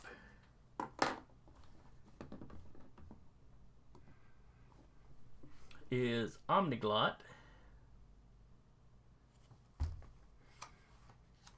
She starts shouting at the passing people. Where everybody was just kind of running around in a panic and some people were just trying to hide behind stuff. She drops into her drill sergeant voice and starts rattling orders. Getting people organized and out of the way.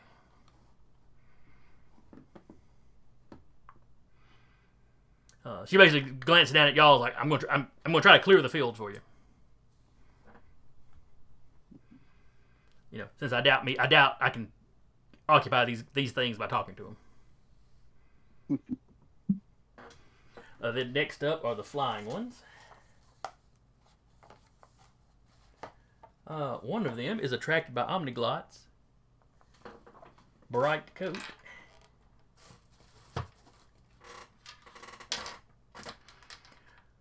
Somebody give me a D6 plus 6 for Omniglot.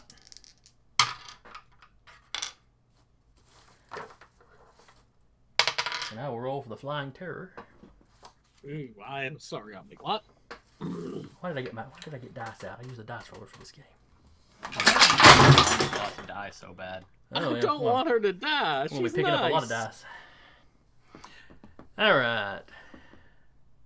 We like Omniglot. Let's see here.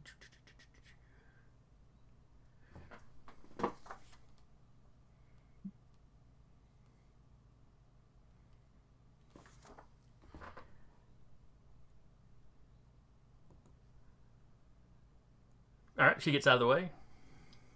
Like, doesn't even break off the sentence. She just goes into a roll where she was standing on like the hood of a vehicle. She kind of rolled down the windscreen to stand back up on the hood and keep shouting orders. As this thing kind of swoops past and fails to grab her.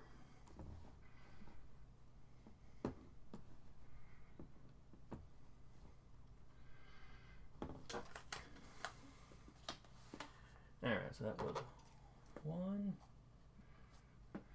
Ray, you're glowing brightly. One of them comes at you.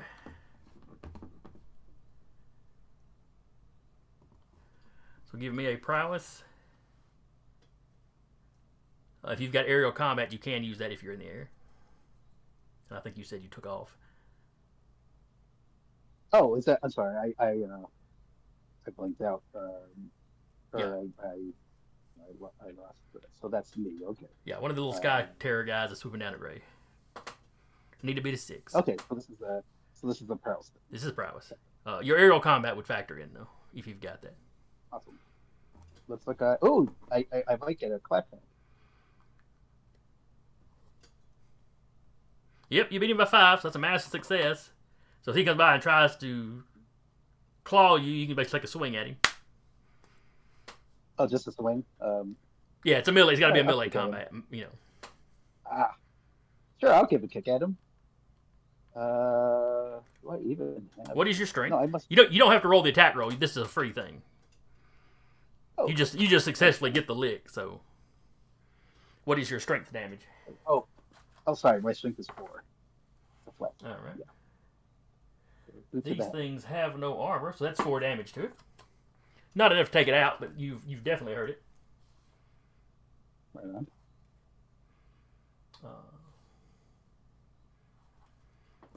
So yeah, you catch it on the side of the head, you rattle its cage, it kind of drops a few feet and then kind of catches itself, and it's very wobbly in its flight. You don't know about the ones on the ground, but the flying ones you don't think are very tough. It'd probably be more than a normal citizen could handle, which seems to be who these things are targeting. Mm-hmm.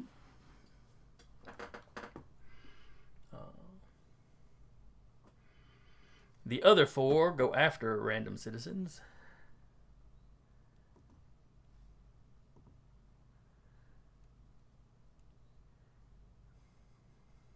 So yeah, you see all 4 of them swoop down and snatch up, their clawed feet, basically grab people by the shoulders and are carrying them off. Oh.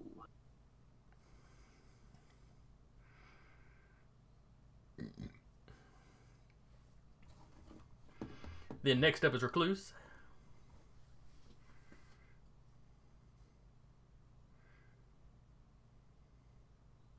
I am going to try and snag people away from the flying monsters. Okay. I do believe you have rapid attack. I do, in Or fact. fast attack, or whatever it's called.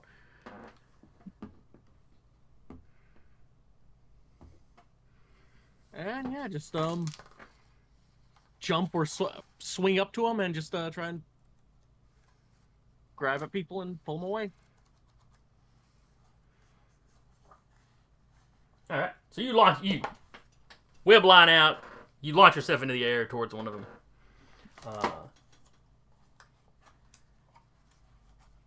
Let me check.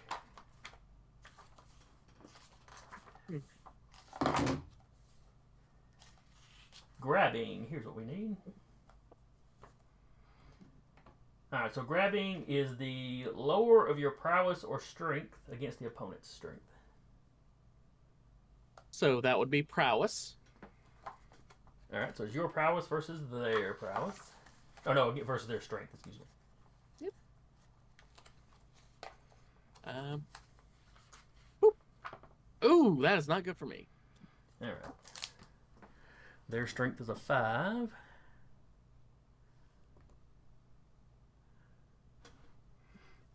All right, so that beats you by 2. So the first one keeps its victim, who is screaming for somebody to help them. You have one more attack, I believe. I'll try and get that guy again. Okay. 10 is the number to beat. This time I'm actually going to just try and wrap my arms around the neck of the flying thing, or neck analog. Oh, okay. So this time it's more like you're damaging the creature. Yeah. With the intention of catching the drop guy or the guy when he drops. I got you. In that case, it's prowess versus prowess. His prowess is lower, so let me re-roll that. So 8 is the number to beat. All right, you do 8 damage with a punch. Yep. Okay. So yeah, you come up, arm around its neck, punch to the side of the head. It immediately goes limp. You got a major success, so you have no trouble grabbing the victim as he's released. He's screaming because you're falling. The pterodactyl's falling. He's falling. But with your swinging, you take control of your motion pretty quickly. Yeah. Like, don't worry, buddy. I'm a professional. I do this all the time.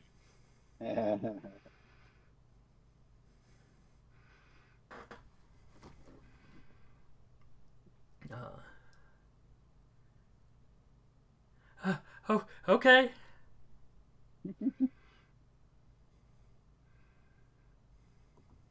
Unison. I'll go ahead and pop out 5 copies. All right, the entire team is now here. And that takes your action, doesn't it? Popping your copies? Yes. Okay. Now you could pop them, and they can start moving into positions, but we don't really have a tactical map. You're just on a city street, futuristic city street. Yeah. Any flyer that has a person, I've got a copy flying towards. Okay. All right. Next up, Landshark. Okay. Are there any ground-based creatures that have people immediately in danger? Yes. One is like charging up. If you could imagine a turtle running at something. Yeah. It's like it's got decent enough speed, but that kind of awkward movement of, basically charging a vehicle that some guy's just climbing into and trying to get the door shut. Okay. Another one is approaching. There's another one approaching a pedestrian. I'm going to charge the one that looks closest to getting a person. Okay. That would probably be the pedestrian. The guy in the car should at least take a couple of licks before it gets to him. And if I need to, I'll put a wall between them, but I may just put myself between them, Okay. So yeah, there's a woman running down the street. This thing's coming up behind her. And once it gets at a certain distance, it's like its neck starts to sort of turtle out. But like way longer than you would have expected to be able to do. Okay. And it's got If I this get kind of like close enough, raw I'll turkey punch it. gobble thing going on under the neck. It's gross. So yeah, so you want to run and punch it? Wait. You know what? Uh-oh. Curtis has had an idea.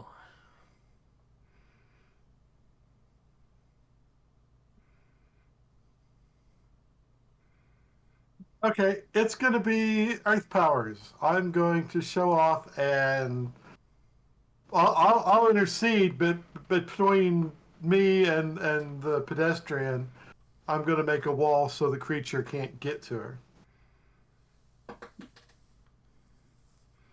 Okay. Do you have to roll for that, or is it just something that happens? I think that just happens. I mean, if I'm going to bind or something. That's fair. That's fair. So she's running this thing's turtling, and suddenly the asphalt just breaks and earth comes up between them, and you hear and you see the wall shake as the turtle thing's head bounces into the wall, and you hear kind of from the other side. There would be a strength check for the creature to break the wall, but that is fair. Let's see. This thing's got a strength of 7, so it's respectably strong. So go ahead and roll me the level of your Earth ability. 12 is the number to beat. well, let me get the dual monitors. Sometimes my mouse doesn't want to get into the right location. Let me make sure I'm rolling the right power level. Or if you're like me, you'll lose which screen your mouse is currently on. Yeah.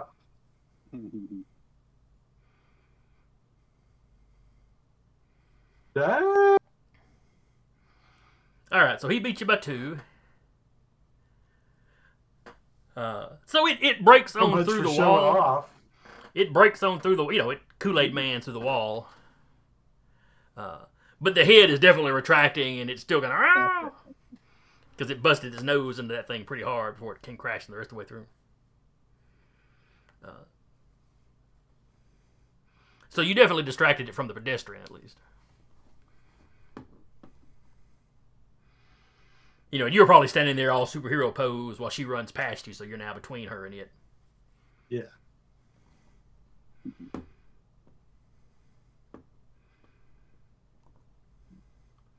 But now it's the turtley thing's turn. Well, and the other land basements. Not all of them look turtley, but...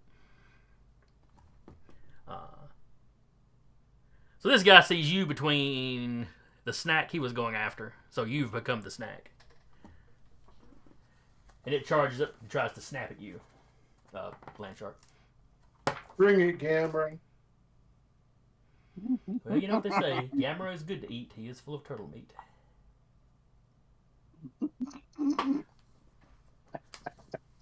Man, I'm rolling crappy. Alright. Yep, you beat him, though. But Gamera didn't do any better. So the neck retracts, it runs forward, and then the neck snaps back forward. But you kind of rock back on your heels, so the little beaky mouth, though the mouth has teeth, snaps shut like right in front of you.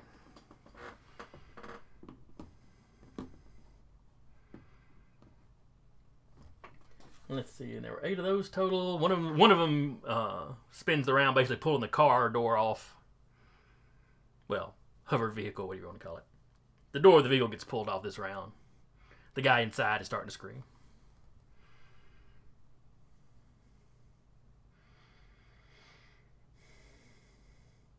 And the rest of them are like spreading out. Aren't paying attention to any of you guys specifically. They're just sort of spreading out, chasing people. Further down the street, other people are climbing into their vehicles. People are running into shops and trying to shut the doors, get the door shut behind them. Mm-hmm.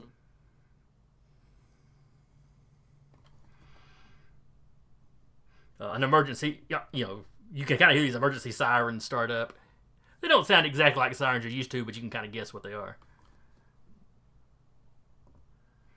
Independence Ray.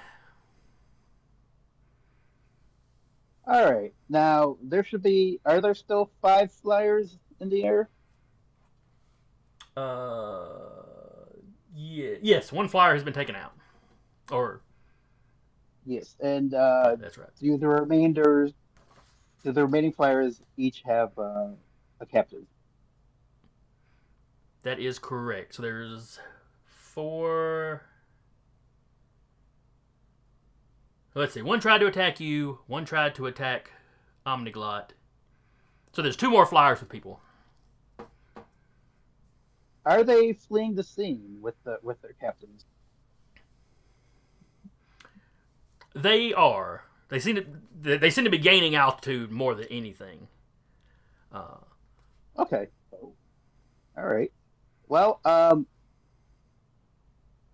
going to. Yeah, I want to.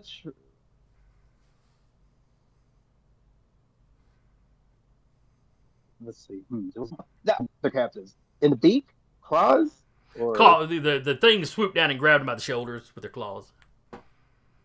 okay. I worry about any kind of reflexive.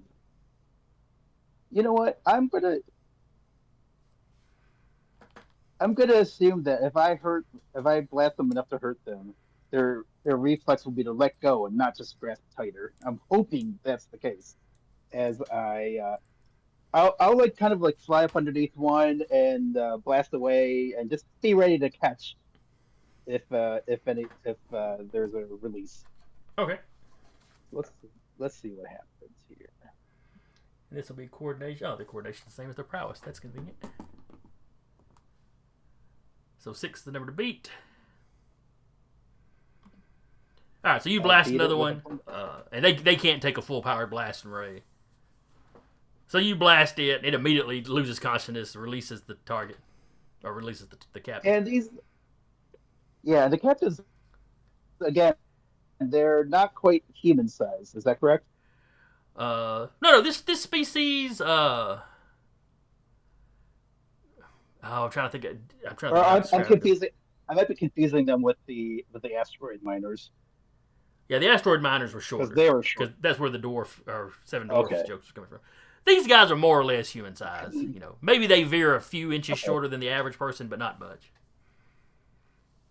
Okay, I will. You know what? I'll try. Try to catch this one, and keep flying after the second because I Okay. don't want to let that one go. You Possibly. got a Hopefully massive I can- success on the hopefully I can attack, hold so I'll let you just catch it. Since the whole purpose was you were flying up under and blasting, getting ready to catch. Yeah. With that kind of success in the roll, you've managed to catch it almost as soon as it let go. Sweet. And he grabs you like he never wants to let go.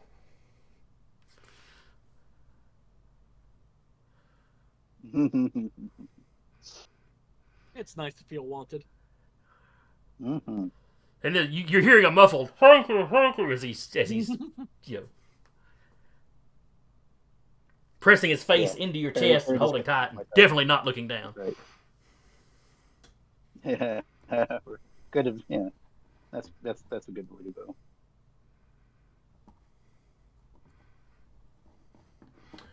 All right, so that is Ray. Oh. And let me jot down that is another.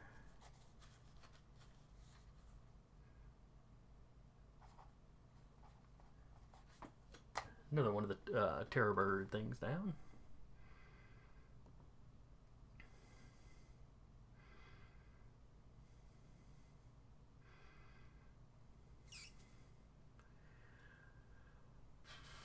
Omniglot is continuing to yell at people.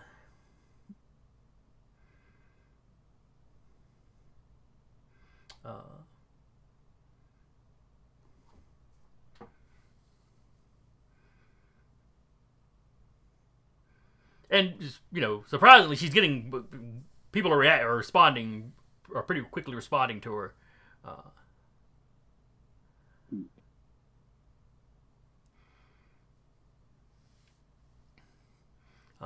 So you've got less and less civilians in the area.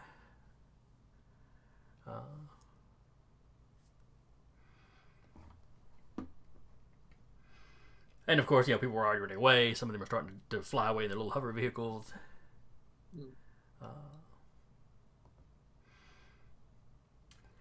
Then it is the Flyers' turn, of which there are 3 left now.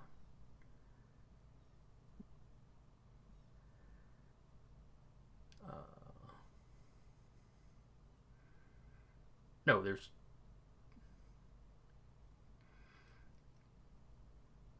There should be track. 2. There are 5 at the beginning of the fight. There were 5. Well, there were 6, but you had immediately shot one at the start of combat. Then one attacked Omniglot and missed. I think one attacked Ray. Yeah, then the other 3 grabbed people. So there's one left that's with a captive in hand. And it seems to be flying up towards the top of one of the big buildings. Oh, interesting. Okay. Like I said, the top of all the buildings have like this greenery. Some of it looks like garden. Great. Some of it, it's like they put little orchards on top of their buildings or something.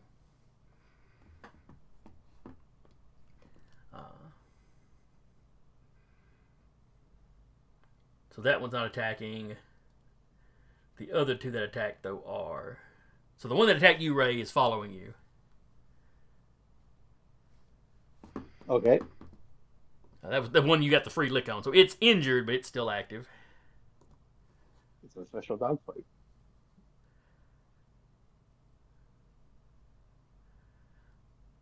It is snapping at you with its mouth rather than trying to grab you with its claws, though. So it's just a regular old attack.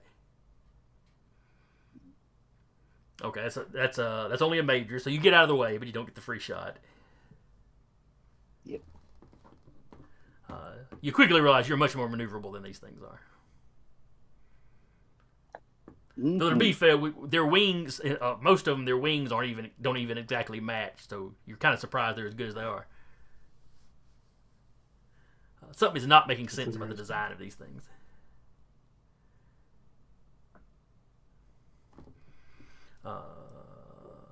Let's see, the one that went after Omniglot.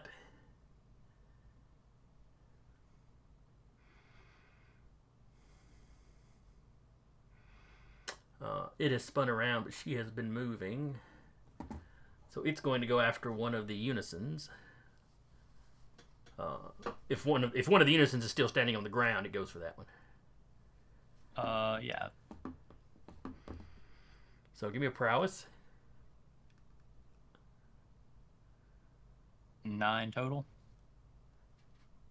So that's a major success. So you can slug it as it flies by. 4 points of damage. All right. So we now have 2 of them that are damaged. Then it's Recluse's turn. How many more flyers are up? There's one more flyer with a person. And then 2 injured flyers. One fighting Ray and one fighting one of the Unisons. All right, I'm gonna go after the flyer that is currently carrying off its to-go lunch. Okay. Yeah, you're still holding the previous guy you survived, or that you yeah, saved. I'll set him down. All right, you set him on the ground and then spring up after the next one. Yeah. You know, you set him down, and like I said, Omniglot's screaming instructions, so the guy just follows him with the crowd running away. He does scream "thank you" over his shoulder. He's right off. Not a problem, buddy. And I swing off after the last one carrying off lunch. Okay. Aim and kick it in the head. So you catch it just as it's getting to the top of one of the buildings. And as your kick is coming in, it's literally sort of tossing the guy in front of it, down onto the roof of the building. From Like how maybe far up? Just like right over the ledge? Yeah. It's just kind of crested the top of the building and drops this guy on the top of the building. Okay. Like it was getting up high and finding a nice spot to eat its snack. Yeah.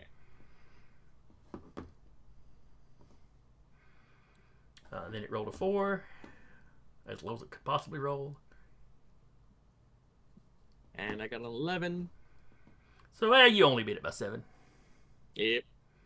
That's all. That head snaps around and it just goes spinning. Let's see, to roof. You came in and kick it. Yeah, so it spins into this little orchard area they have on top of the building and just into hits the trees and lays in a broken clump at the bottom of the trees. I'm gonna go check on Uber Eats.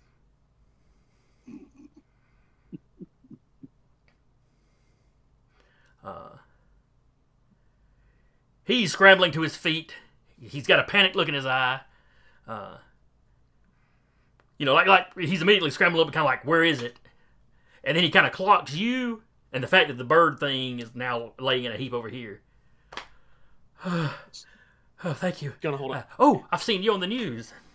That's right. You're that visiting one of those visiting off-worlders. Thank you. Not a problem. Come on, I'll get you down off of here. And I'm just gonna take a quick look before I take him off the building. Is there like anything like a nest or other little scraggly, scrimbly beasts up here? Up here, no. Okay. So probably was just taking up there to eat it itself. All right. All right, so you can get him back down to the ground without too much trouble. Gravity's helpful that way. Unison. Well, now it's just time to clean up what's conscious. So I'll blast the bird I'm fighting. Okay. That's a prowess v prowess. He got an 8. Wait, should be coordination. Oh, you're right. It's for the bird things. It's the same. They got a 3 for both. Okay. Well, then so I'll take a second. I'll take a second shot at it. Okay. That time it got a 6. How much damage do you do? 6 damage. All right, it is. Let me double check. I think that fence is still up. 4 plus 6 should be. Oh, If it I'm has sorry. no I armor. forgot you had already damaged this one. Yes, this one goes unconscious. I was forgetting he was Okay. damaged. I will then blast the last remaining bird. Okay, who is also Going to damaged. fight with Ray.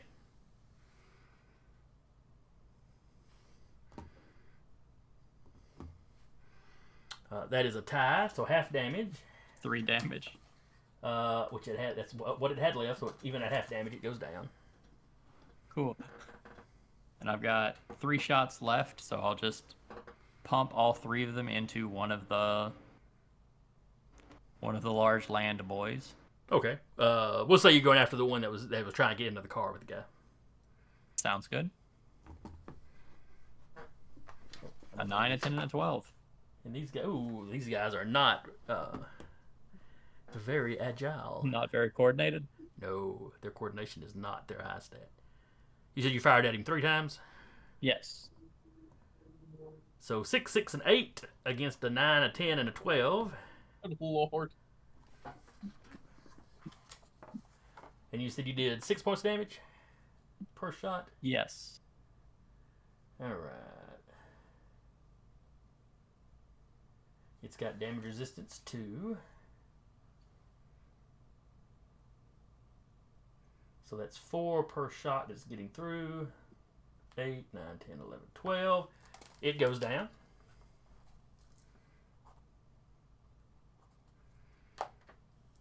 All right, and I wipe my hands. 3 in a turn. That's pretty good. It's good numbers for me. All right, next up.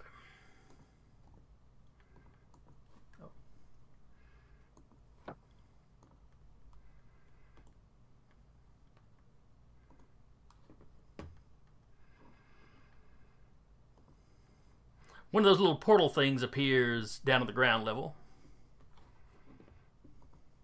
But instead of a creature climbing out,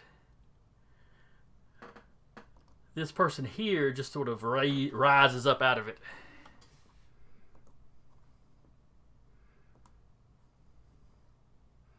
Oh, hey, it's you.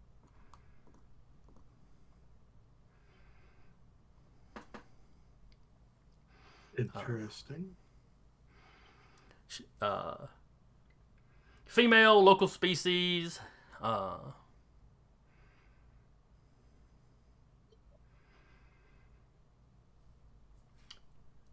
Under the brown robe, she's wearing a green dress that's very nearly the same color as her skin tone. Well, you can look at the picture.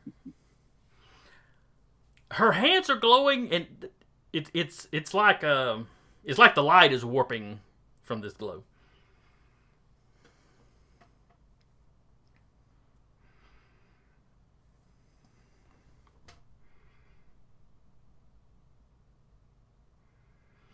Do we recognize her? You do not. Like I said, she looks like the species native to this world. And she kind of takes all of you in, with a slight a slight curious quirk of the eyebrow. But then she turns and starts walking towards that car that had the door ripped off.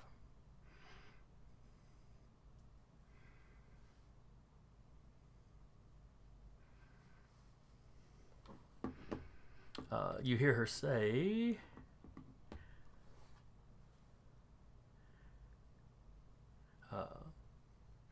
she greets the person inside as Representative Vexlorp. I feel like I missed something important there. What was the last thing you heard? You describing the color of the dress, matching. Just that it's green. Like, you look at the picture, it's green, kind of like her skin is. Yeah. But yeah, she greets the guy inside as Representative Vexlorp. And he stammers out the name Malab. There's like fear in his voice.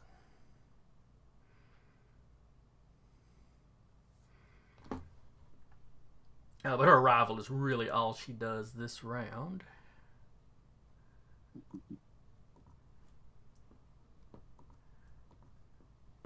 She teleports in and then walks over to him. Land shark. Am I close enough to lay a blow on her? You're not in arms. actually- You could run over to her. But that would take my action. No, that would be. She's within kind of the same general area you are, so you could walk over to her and take a lick. Okay. Yeah, But you've still got a turtle thing in front of you, I know. But I think she's the real threat. It might be a fair assessment.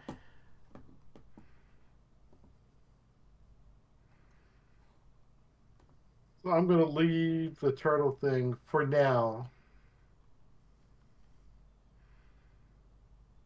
And I think I'm going to be more effective with a punch. I just have a feeling. All right, right up and take a swing then. Gonna run over and punch some poor woman in the back. I was not that effective. Damn. All right, so that's an 8. I don't imagine Land Shark is super quiet, so she probably heard you coming. Oh, I'm sure. He probably made some noise. I call it kapow for a reason. He probably makes sound effects. All right, she rolled minimum, so you got you succeeded in hitting her. Nothing, no knockbacks, no stuns or anything. How much damage do you do? 8. All right, you hear a little oof when you hit her. You've punched people with 4 shields before. You recognize that feeling. She grunts, but you feel resistance, and you're not actually sure your fist got all the way actually up against her. Before something slowed it way down. That could be bad. She kind of goes, oof. She was like half turning, trying to get out of the way, so you kind of catch her in the ribs. Oof. And then she kind of gives you the up and down.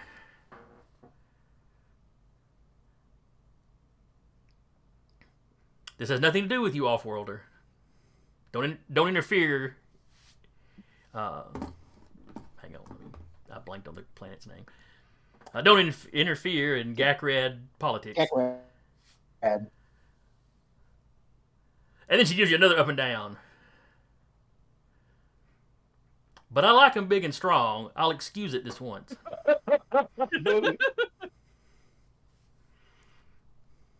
Someone's barking up the wrong shark pool. She doesn't know that. It's kind of like the menu of a restaurant you're never going to eat at. You like looking at it, even if you're not going to go to it. And she didn't hit on it. It was just like, you're cute. I'll let it slide this time.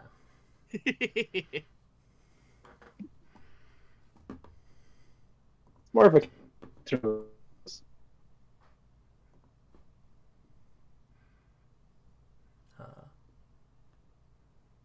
Besides, I think your playmate misses you. And at that point, the turtle thing that you were fighting runs up behind you, tries to get you. What? Hey, wait a minute. How do you know about that? So that's an 8 to hit you, Land Shark. Land Shark will be like, sorry, I like him, short, dark, and Mexican. Well,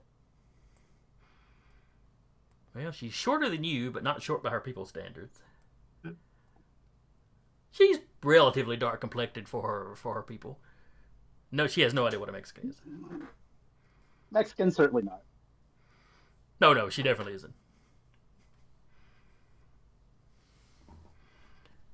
All right, so that's an 8 to hit you, Land Shark. Oh, that's right. Sorry. Maybe if I ignored it one time. Come on, cursor. Get to the right spot.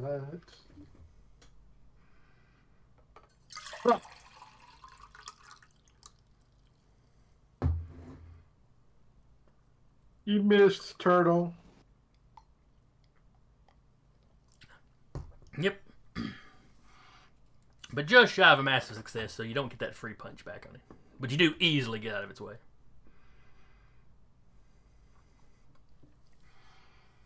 And then the other turtles are off terrorizing people, but not in y'all's general area. Alright, top of the order, Independence Array. All right. Is there still a captive, a flyer with a captive? Or No, Recluse just saved the last one. that's right. Well, There I've should, got in fact, be no flyers left. Yeah, there's just the turtle things. All the flyers were. We've got turtles and we've got sorceress lady. Oh yeah. All right. I was gonna look for where these things were headed, but I'm gonna guess that we've got a new target to focus on. I'm going to fly my new friend down to the surface, uh, safely away from the battle zone, and then I'm going to go ahead if I can get to my lab in time. I'll give her a blast and see how strong her force field is.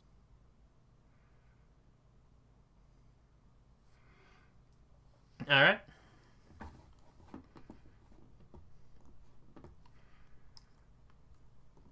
Shall I go ahead and roll for that? Yeah. Go ahead. Pew pew. Oh. All right. A 9 to So hit. that's her, and that's versus her coordination. Oh, a tie. Okay. So I presume my blast just bounces off her field. yeah, it's a glancing blow, and yeah, her shield takes it no problem. Okay. We're gonna have trouble hurting her or touching her. Yeah, I'll ask if she's responsible for these for this onslaught.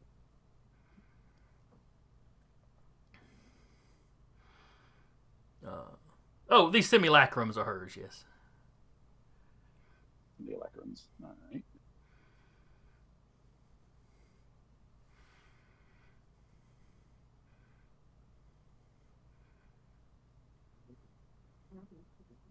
And then she's looking at how you're glowing. It's like she answered your question kind of without thought. And then she really looks at how you're glowing. Another star sheet? And then she starts to glow. And that, oh boy. Oh no. Star sheet, that's the Tuesday.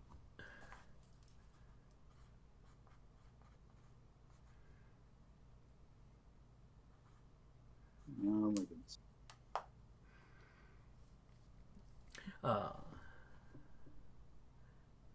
But it's not her turn yet, so she probably should have started glowing quiet yet. But anyway, so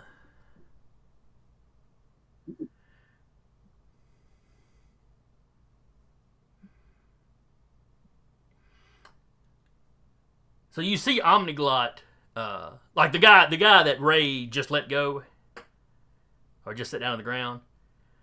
He's running by, but you see Omniglot reach out and kind of snag him by his arm. Is that the guy she was after? No, he's still in his car with the door ripped Okay. off. He hasn't had a chance to get out yet. This is just the rando that Ray rescued. But she grabbed that guy by the arm and it's like, quick, let me know. How would she do this? Grab him by the arm and then just kind of yells at him, do people on this planet have wizards? And the guy just kind of, he's like, you mean stage magicians? I mean, they're in stories, but yeah. She's let the guy, oh, here, go. Over the comm, she's like, guys, I think we're dealing with some kind of local wizard. But yeah.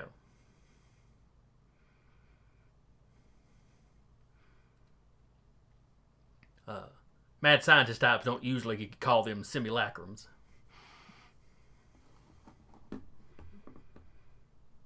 And my powers let me know that translation is pretty. The translator device is that's actually a pretty accurate translation of what she was saying. Let's see. Then it's the bird guys. Bird guys are all gone though, so we can just delete them out of the Omnigod's order. confusion ability may be our best weapon against her if I can't lay a punch on her. Quick, the muscles didn't work. Hit her with the brain. Recluse, you're up. I'm going to grab an empty car and just hit her with it. Okay.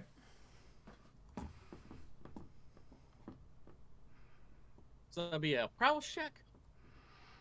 Are you throwing the car or clubbing her with the car? I am clubbing her with it. Okay, that is prowess, yes. All right. I'll use fast attack to give myself a +2 to hit. Okay. Boop. That's an 11. She got a 9. So that is a massive success. What is your strength? It is an 8. All right. I'll give you a +1 damage for the car, though the car does not survive this use. Yeah, I wouldn't imagine it would. So that's 9.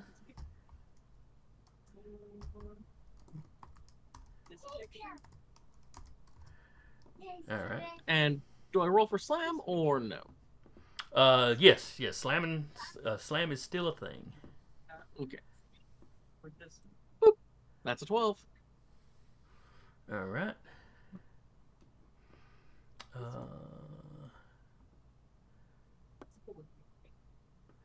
In this case, she would roll with this. So that's a tie. She does not get slammed. The car just sort of shatters around her. Like, she doesn't just stand there perfectly still and take, it definitely, jarred her back. But it's like you were smashing into somebody super strong. Like if you smash it into land shark, if he did have his footing right, you might send him flying, or he might just sort of take half a step back, but take it. And that's kind of what she does. Yeah. You can tell that it hurt her, but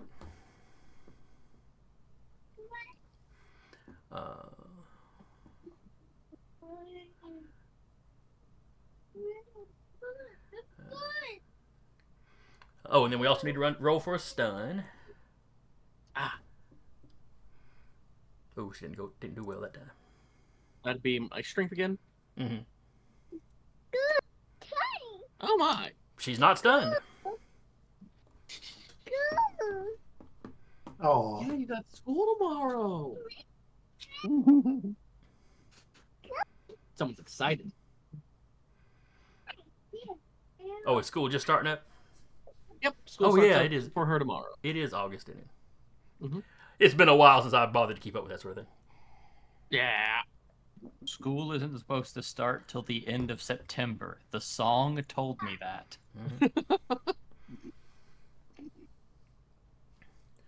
Alright, so that was Recluse. Unison, you're up.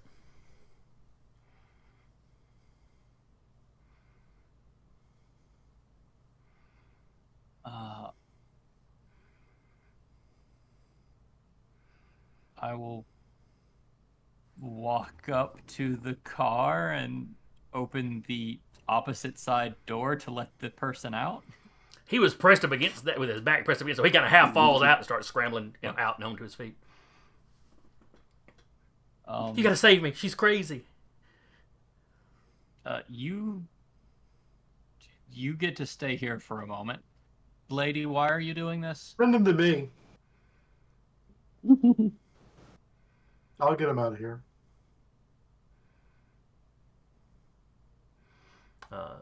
Yeah, he doesn't bother to stay. He starts to run away with you.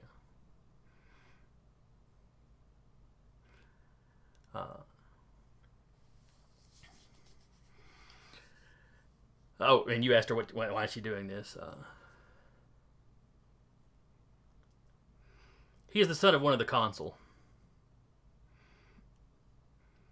I have uses for him. I intend him no harm. It's local politics. You don't need to get involved.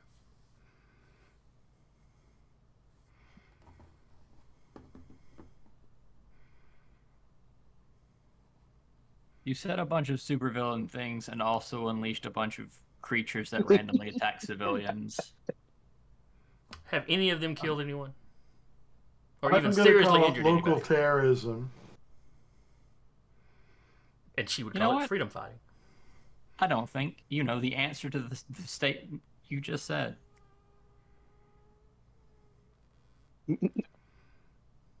The answer is no. They have not killed anyone. Yet. I mean, they're not going to. We're here, but Yeah.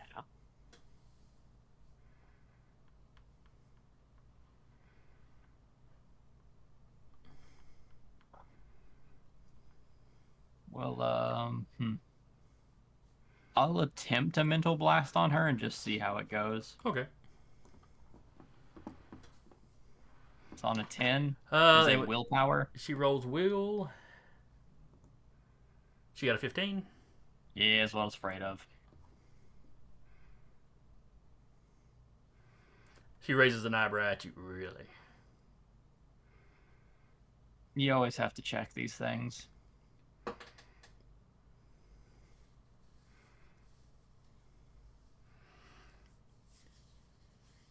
And the If that is the best you can muster, your species should not bother with powers of the mind. Damn.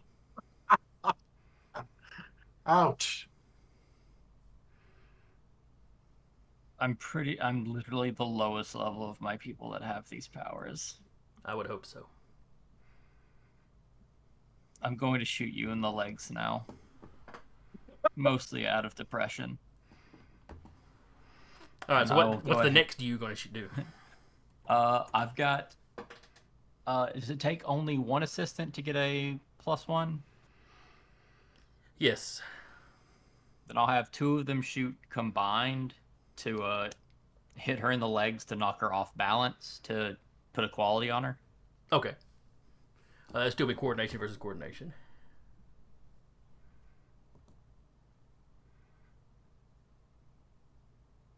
So she got an 8. I got a 9. You beat her by 1. And that gives you a off balance that can be tapped once for free. And then I'll have another 2 pop her in the ear to create another quality Okay. of confused. Yeah, fair enough. Fair enough. Oh.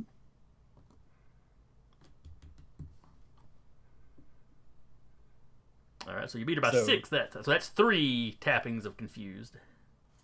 All right, Or we'll call it rattled. all right, 1 off balance and 3 rattled 3 rattled. for the rest of the squad. Oh wait, I take that back, and I have 1 more regular shot I can take. Okay. So I'll take 1 regular shot. All right. and This see is, if I this do one. This one damage. is just trying to damage. Gotcha. Yes. Just see if I can do standard damage. All right. That's a solid hit, but nothing special. How much So damage 6 do you do? damage. No, it does not appear to get through the field she has Okay. up.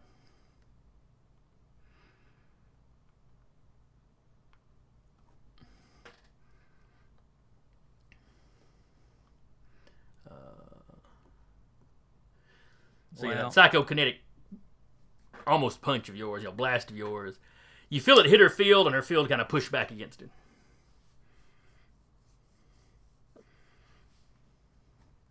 Oh man, if I was fighting you alone, it'd be really aggravating.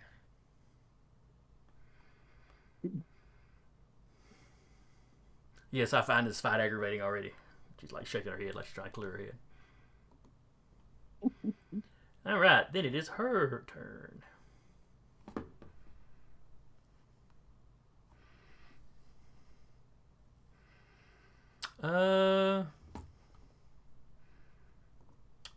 And she has fast attack.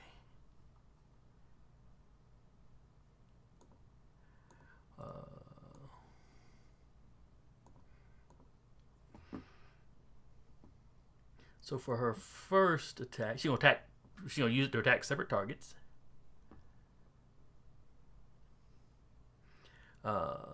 Ray, where she had started glowing, she fires a beam of light back at you. It's not quite the same Okay. color you use, but there's something very familiar feeling about it.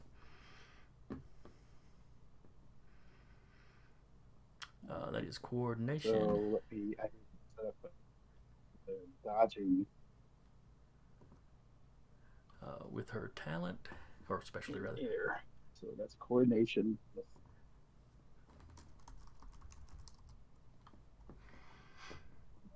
So she got a 9 to hit you. Oh, we're trading minimal hits. All right, her light control is also amazing 8, so that's 4 to you. Does Ray have a force shield? Okay. No, he doesn't. He's just agile. Nope. I'm agile. I also I do the blinding thing.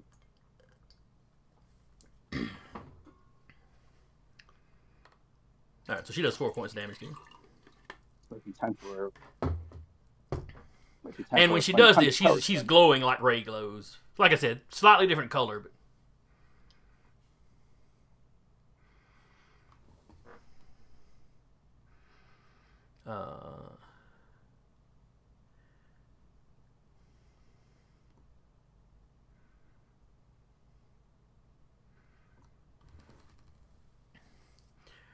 And then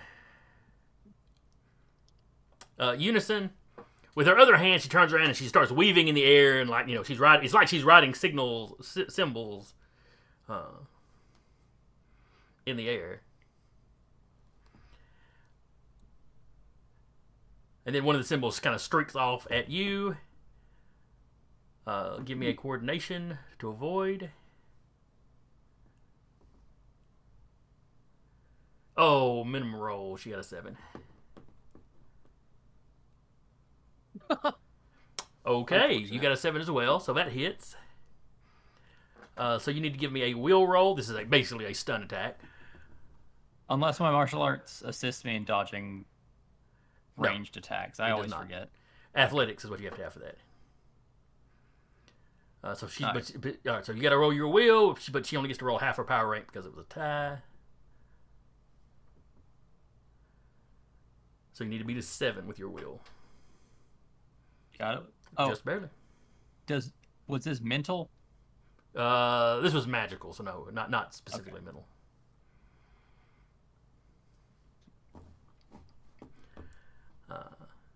Admittedly, it really looks like neither of us are impressing the other right now. Or it looks like or it just looks like a very fair match.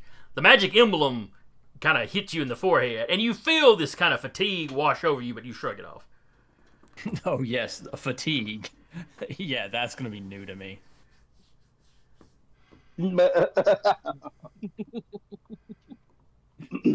Land shark. Okay. If you'll allow, I want to burn 2 determination points.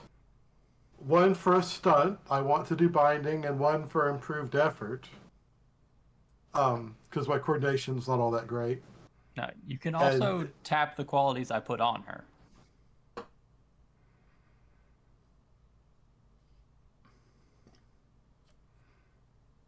We might need all of that. I don't know. Maybe not. I get what? So I get an improved effort anyway. Okay, what are you doing? I want to do binding. All right, you're gonna try to bind her. Okay, and because I'm a shark, and I'm gonna say I'm a shark. I was like, my boyfriend happens to be a wizard too, and he taught me some shark magic. Bottom, bottom, bottom, bottom, and I'm gonna do my binding, and is that All right. +2? All right. So she's got 2 conditions on her: rattled and off balance. Would you like to tap one of those? Okay. Off balance. Okay. So you're using the off balance, which had 1 free tapping of it. Now you've got 3 free tappings of the rattle. You can use one of those 2. You can tap multiple qualities if you want to. And I don't mind using both my determination points to add to it. I want to make sure she's. I'll use determination rather than the qualities in case the rest of the team needs them. Okay. Because I want to do my best to make sure I've got her. Because see, I keep rolling crappy. All right. Let me look up binding just to make sure it works like I remember. I think it's coordination v coordination for the hit. Yeah. Yeah, coordination versus coordination. May she roll poorly. All right, so coordination versus coordination. Now, these qualities you tapped, did you add them into your roll? Yeah, I did. Okay, so that was. Yeah, I only got a 3. Oh, I see now. Oh, okay, I see how the roll breaks down. Yeah, okay. So her coordination is not terrible. Wait, no, that's not right because it should have been 8. Yeah, 8 plus 3. That's right, 11. Ah, I still got her. Yeah, she rolled minimum, so you've got her 6, 7, 8, 9, 10, 11. It's a massive success. You have her in a full hold.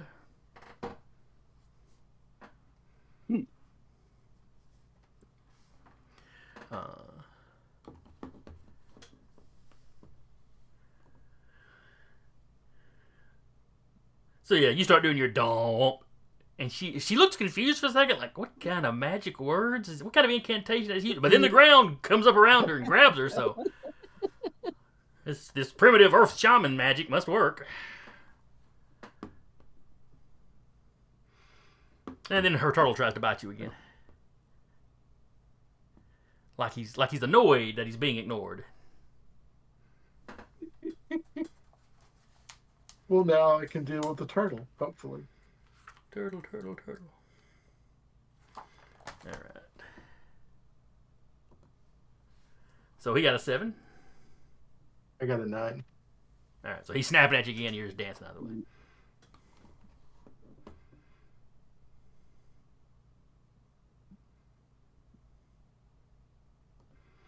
Independence Ray. Land shark seems to have trapped her in a cone of earth.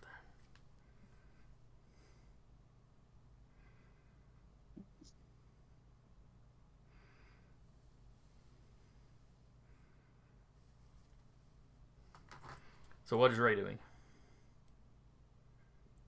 All right. First of all, I do have to give the 8-minute notice. Oh, where yeah, I I have was to just go to going my to other say. game. Sure. And I'd like to attempt a power stun. Feel free to just have this fail, or make this a cliffhanger if you want. Okay. But I would like to power stunt hosting an alien energy being. And I'm going to fly up to Malaub and try to pull the same trick that Spiored tried to pull on me. Extend my energy and see if I can somehow latch into the spirit inside of her and try to pull it out. Sure. And I'd also like to tag one of her free hits, Rattled, hoping that maybe she'll be, All right. you So know, you're using one of those. That less gives you a likely to resist. +2. Yes. Depending on what kind of Uh, roll this would even be if I get a roll. I'm not even sure what. I'm not even sure what stat to roll. I guess. Yeah, I'm just making stuff up at this point, so feel free to just have it fail. We'll go ahead and say. Or not. We'll go ahead and make the prowess roll since you're reaching out and touch. You're reaching out and like touching her, like the creature touched you, and then trying to extend your energy into her. So, make it a prowess roll. Okay. In that case, do I have anything? No. Would power leg control help in this case? That is kind of the power you're using. Yeah. If you're talking about the specialty for it, yeah. Awesome. So that's +5, +3, +2. +5 for prowess, +3 for the leg control, +2 because she is rattled. What happens? Oh, look at that number. 13. It seems like a big number. That's true. Who knows what she's rolling with? All right, so she's rolling with her prowess, but she's also got a specialty.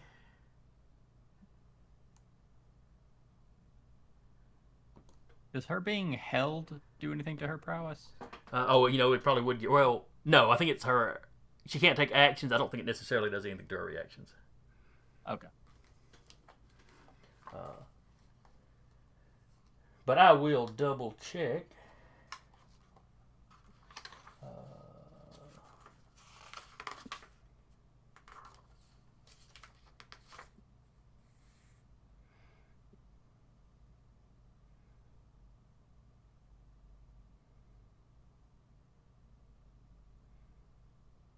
Yeah, it doesn't say anything. It doesn't say anything.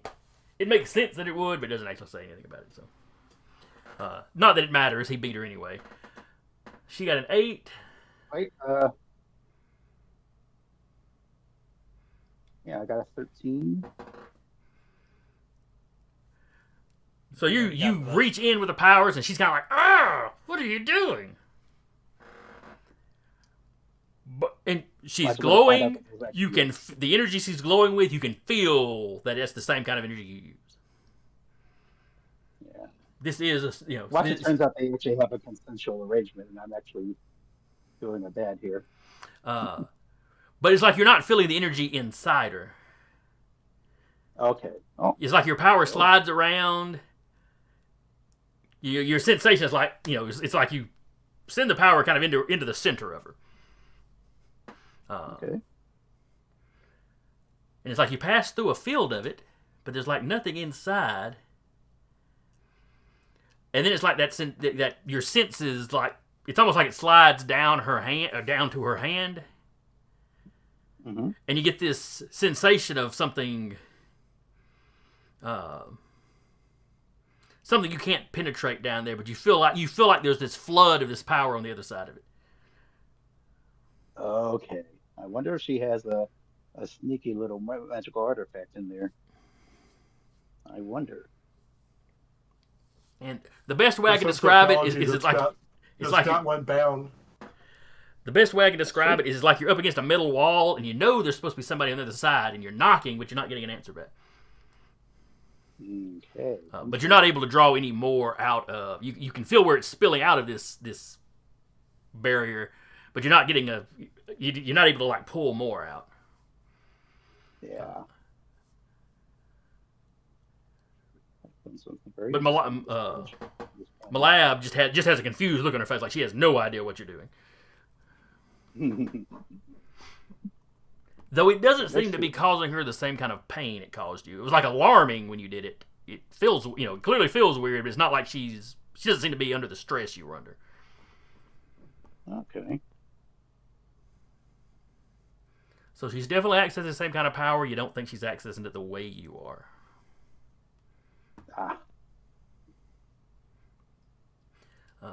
And normally I like to finish around, but since we just getting this one started, we will stop where we're at. Because Ray was the head of the start of the initiative. Mm-hmm. So we will wrap up right here, finish up here for the day, and then we will wrap up next session with your little visit to this charming planet. Bum, bum, bum. To be continued. I hope y'all had fun. I enjoyed it. I am quite looking forward to the rest of your interaction with her. Me too.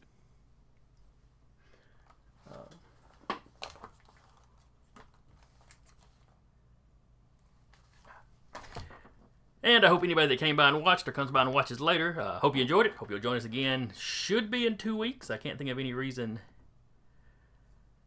That's the 18th of August.